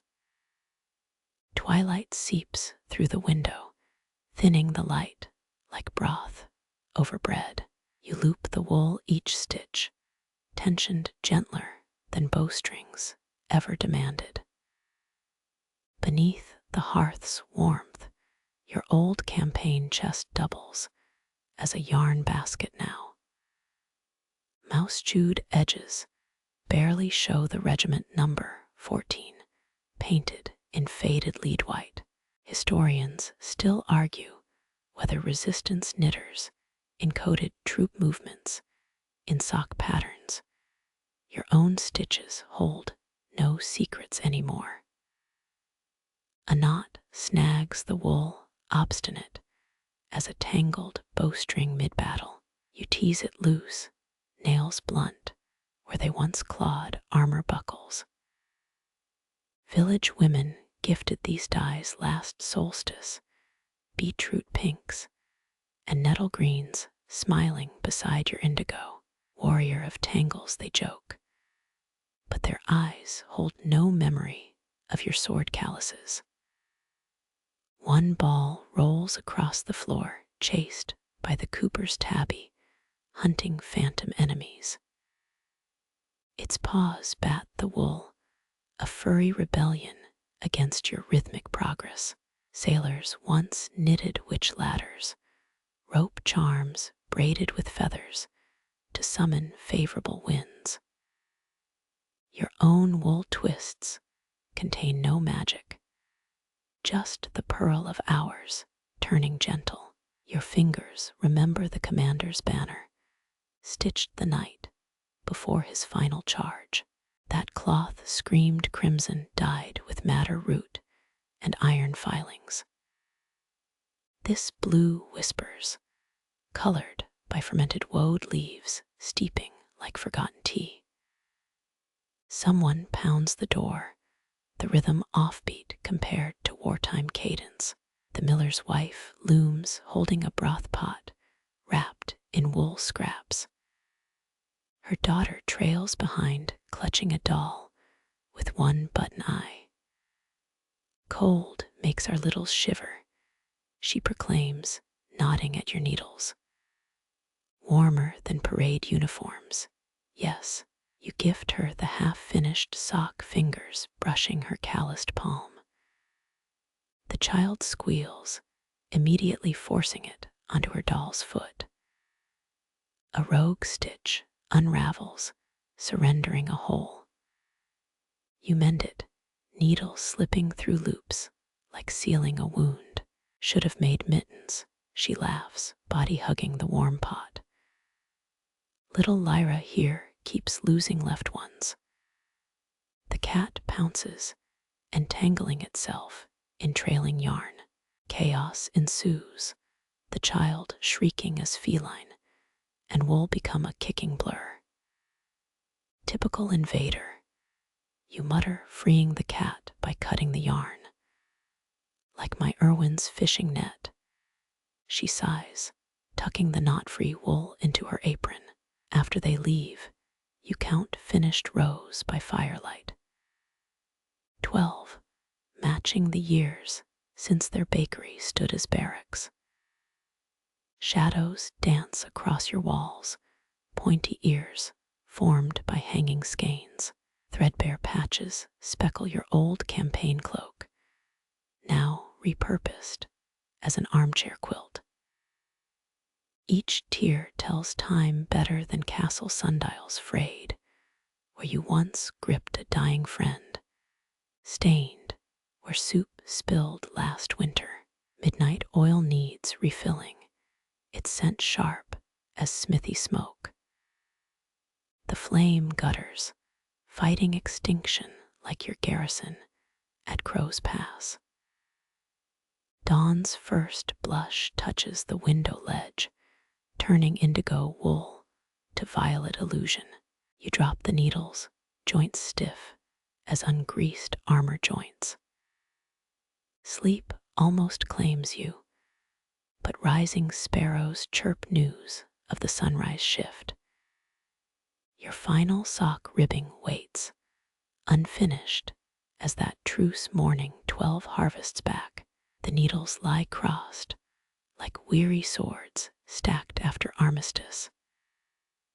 Dust moats swirl gold in the new light, lazy scouts reporting no danger.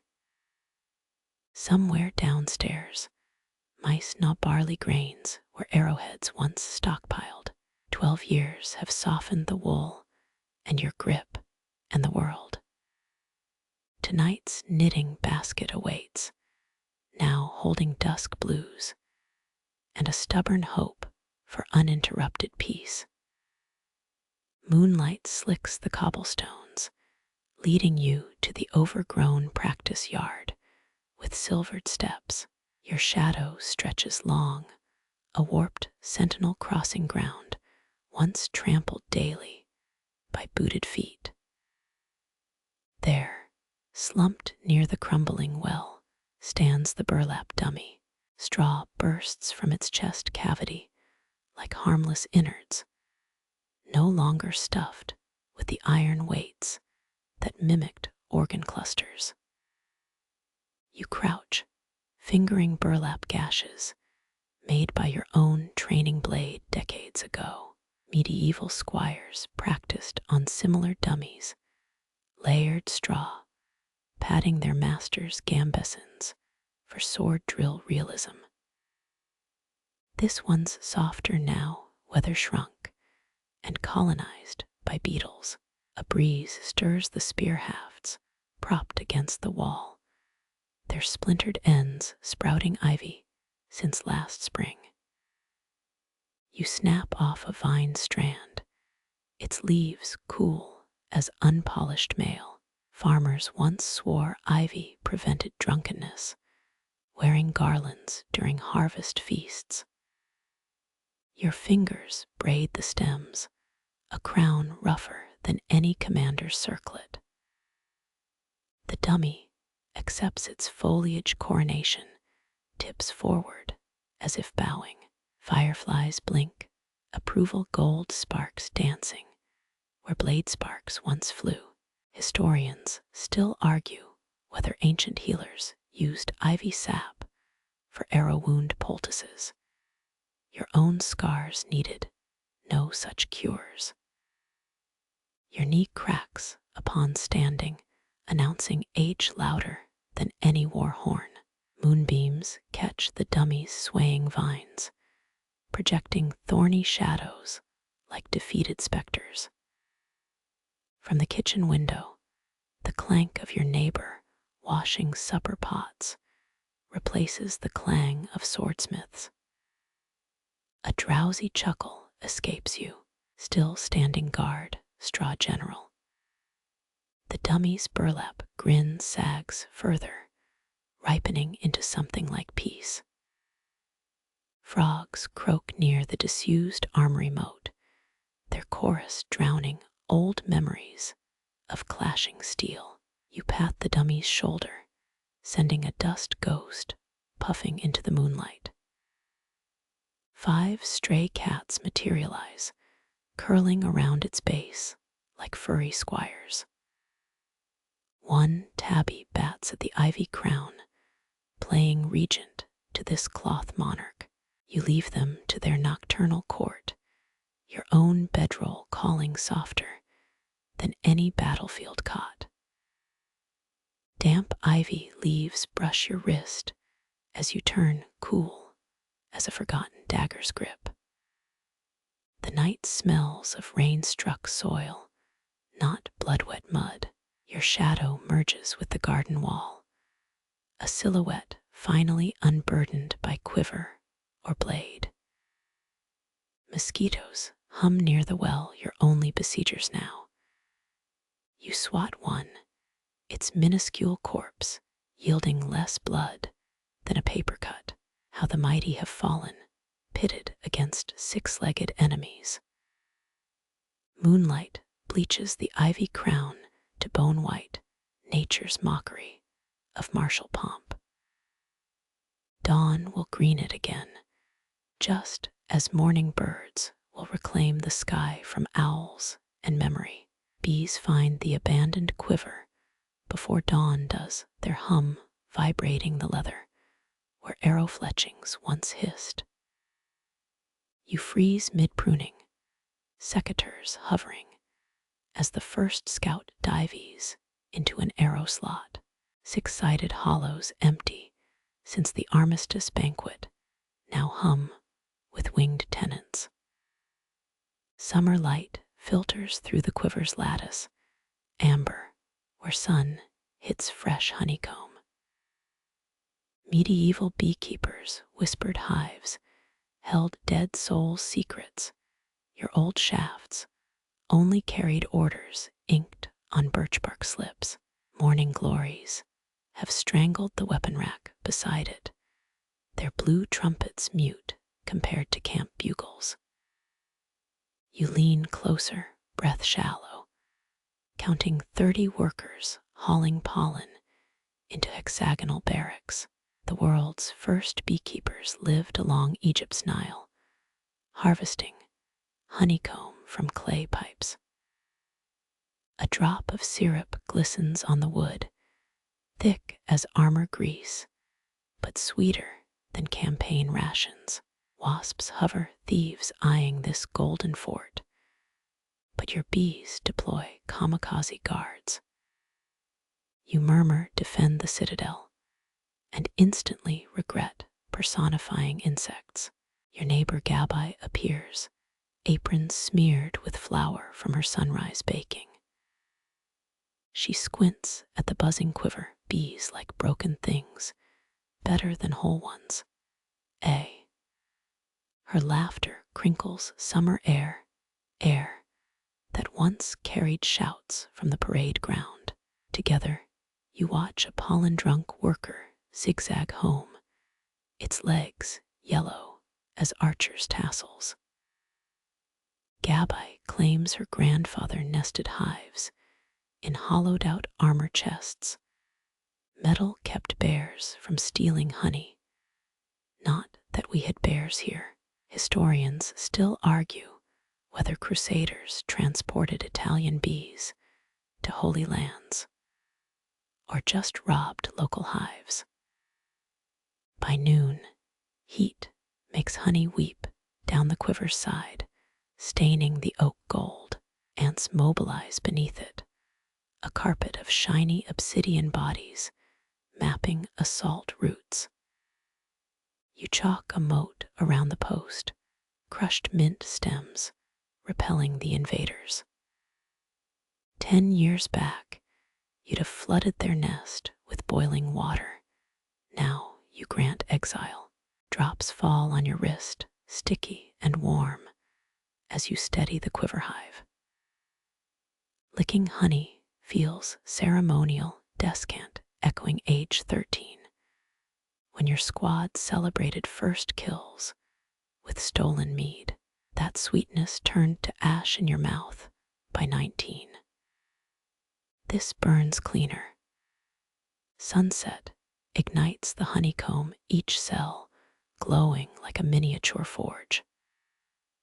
Worker bees slow their dance, wings fanning nectar into syrup, their buzzing sounds like monks chanting vespers, if monks chanted in B-flat.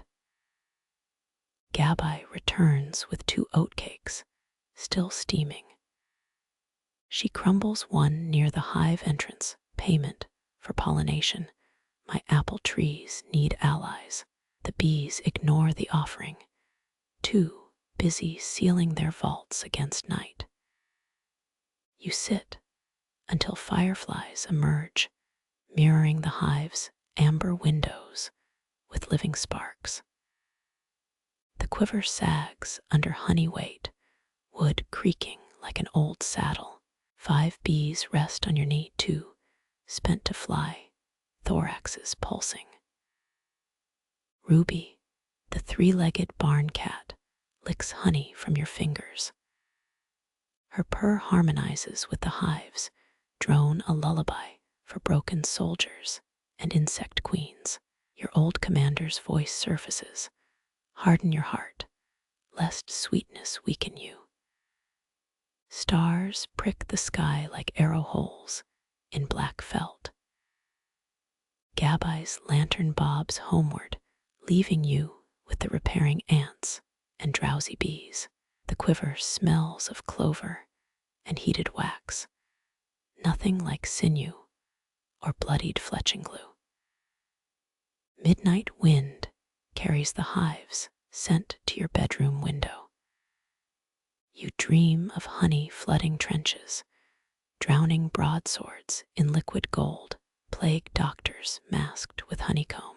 Dawn shows raw comb dripping where you cracked the quiver's lid, testing whether dreams leave residue.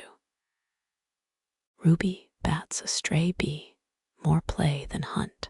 Reaching past feline curiosity, you smear fresh honey on brown bread. The taste holds no battles. You stroll past what used to be the Western barracks, your nostrils twitching like a recruit's first sniff of battle. Armor polish fumes now replaced by rising sourdough steam. 15 years ago, this building echoed with sergeants barking drills. Now, the only shouts are gabbai haggling over rye flour prices. Cobblestones once pounded smooth by marching boots now glitter with flour dust. You pause mid-step, avoiding a sliding sack of barley. The quartermaster's inspection platform has become Gabbai's kneading counter. Her rolling pin thumps like distant drum cadence, but gentler. Gabbai spots you, flips a hazel twig from her hair. Still haunting my bakery like your old mess tent. Her apron pockets bulge with rosemary sprigs. The Roman legions built mobile field bakeries, their ovens churning out 4,000 loaves daily. You tug a fragrant bundle from your satchel, rosemary, stalks tied with nettle cord. Gabbai sniffs them better than last week's moldy thyme. She tosses you a still warm loaf. It burns your palms, just like gripping sun-baked spear shafts.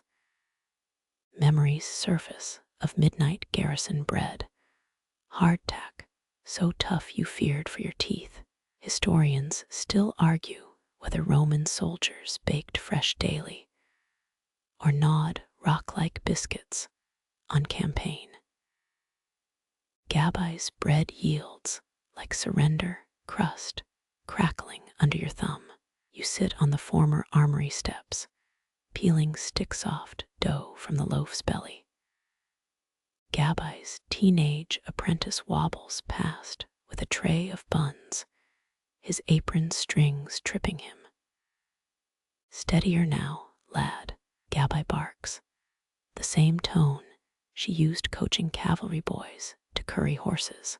He blushes betread, steadying the tray against his hip.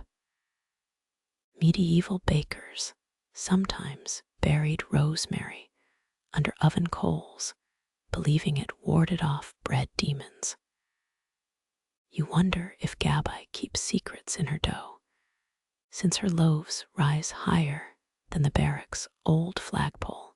Sunlight slants through former arrow slits, now ventilation holes for baking fumes. The coopered doors swing constantly, farmers replacing thirsty soldiers. You lick rye crumbs from your fingers, grease-free unlike cleaning weapon oil. Gabbai's husband Theo appears sweat-slicked from stoking the ovens. He offers a crock of salted butter. Spread it thick. He grins, knife handle nicked from whittling practice swords. Theo's forearms ripple with baker's muscles, stronger than his old blacksmith's frame. You trade rosemary for preserves, plum jam shimmering like chainmail in torchlight. Children swarm the counter, their copper coins clinking where recruits once jingled arm rings. One girl stares at your scarred knuckles. Did wolves bite you? Her whisper carries across the flower-clouded air. Russet, Gabbai's fattest cat, wins through your ankles hunting crumbs. You scratch his chin, remembering how war camp cats kept rats from gnawing bowstrings. His purr vibrates your boot soles, counter rhythm to Theo's dough slapping. The noon bell rings, different timbre from the old alarm gong. Workers shuffle in for their bread ration, no longer armored columns. Farmers' broad hats replace soldiers' polished helms. Fields outside, once trampled by cavalry, now ripple with wheat golden and untouched by torchfire. You linger as Gabai closes shop, counting coins in the former punishment ledger.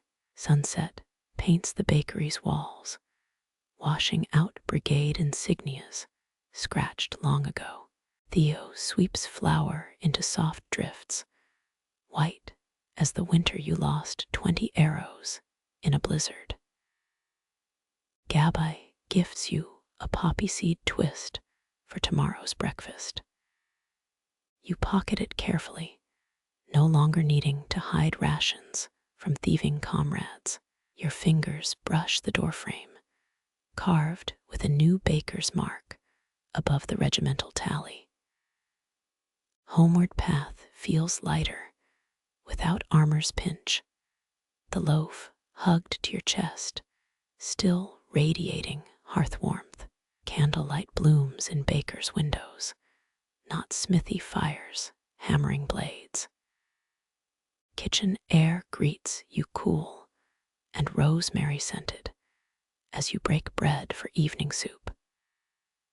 Steam rises from the bowl, hiding your reflection in its broth. Laughter echoes from Gabai's bakery, softer than victory feasts, but steadier. You dip crust into soup, softening edges like surrender. Firelight flickers over your spoon, a humble shine no war polish could mimic. Full dark finds you licking plum jam from your thumb, savoring sweetness that needs no rationing. Moonlight spills across your table, illuminating oak leaf patterns baked into the loaf's crust. Symbols outlasting imperial seals. Silence wraps you tighter than any commander's cloak, stitched with peace instead of battle honors. Your last thought before sleep drifts, centuries of soldiers marched on bread like this. Yet Gabai's dough tastes like something new. Your kitchen feels smaller tonight, candlelight pooling where broth steam rose hours ago. Wax slides down the taper's spine, thick as congealed arrow glue. Parchment crackles under your elbow, a blank page itching for words you swore you'd never write. 9 years back, Napoleon's troops carried portable desks for letter writing mid-campaign. Your own scratchings come harder, pen nib splitting vowels like old bow cracks. A hot droplet escapes the candle's edge, racing toward the table grain. You catch it with your thumb, stingless compared to sealing wartime dispatches. That molten bead solidifies into a cloudy pearl, a tiny tomb for unwritten confessions. Your inkwell holds nothing fiercer than oak gall black, no gunpowder grit mixed in. Rare scribes once brewed ink from squid secretions, their letters smelling like low tide. You dip your quill, hesitating above the page like a hawk waiting for wind. Words curdle in your throat, sharp as interrogators' questions after that last battle. Historians still argue whether common soldiers sent most letters or burned them unread. You shape his name, the ink bleeding outward like a bruise. Outside, winter gnaws at the shutters with familiar toothache chill. 14 years ago, this cold meant sharing a single camp blanket with your unit. Tonight, it's just you and the candles, shuddering halo. Drafts flicker the flame, casting horned shadows from the bread knife. You flex your wrist, relearning relaxed strokes after years of tactical diagrams. The quill whispers, documenting memories you've buried deeper than old arrowheads. One paragraph describes finding his dented kettle near the ravine, copper sides punched through by shrapnel. You pause, tongue pressed to your palate. The Roman legions preferred bronze cookware, easier to mend mid-march. Your abandoned words wouldn't mend anything. Another wax dollop plops onto the parchment, swallowing half a sentence about willow roots. You sigh, scraping it off with your fingernail. Medieval scribes reused melted wax seals, their layered secrets pressed like pastry dough. Your secrets stay single use. Moonlight trickles through the window, fighting candle glow for dominance. You blow on fresh ink, remembering how trumpet blasts dried urgent scrolls. This letter won't be urgent, won't be sent. 3 drips collide mid-fall, fusing into a waxen teardrop on your sleeve. You peel it off, cooling fast as panic freeze. Your heartbeat stays slow, no drum cadence, pushing it faster. Breeze carries rosemary sent from Gabai's drying racks. Tonight's joke resting unspoken. No one here to mock your pen grip, knuckles wrapped like wounded hawk feet. Wax builds ridges around the candle's base, miniature mountain ranges for your waning flame. You sketch them absently, soldiers marching across crumpled drafts, 17th century diplomats, sometimes folded coded messages into wax drips. Their enemies, too busy melting seals to notice. Your final confession stays trapped between candle smears, buried under pooled silence. Every unfinished letter curls at the edges, like autumn leaves surrendering to frost. You pinch the wick, darkness snapping shut like a quiver lid. Cold wax hardens around words never sent, new fossils in your kitchen table archaeology. Morning will find this letter crumbs, feeding the hearth fire alongside rosemary stalks.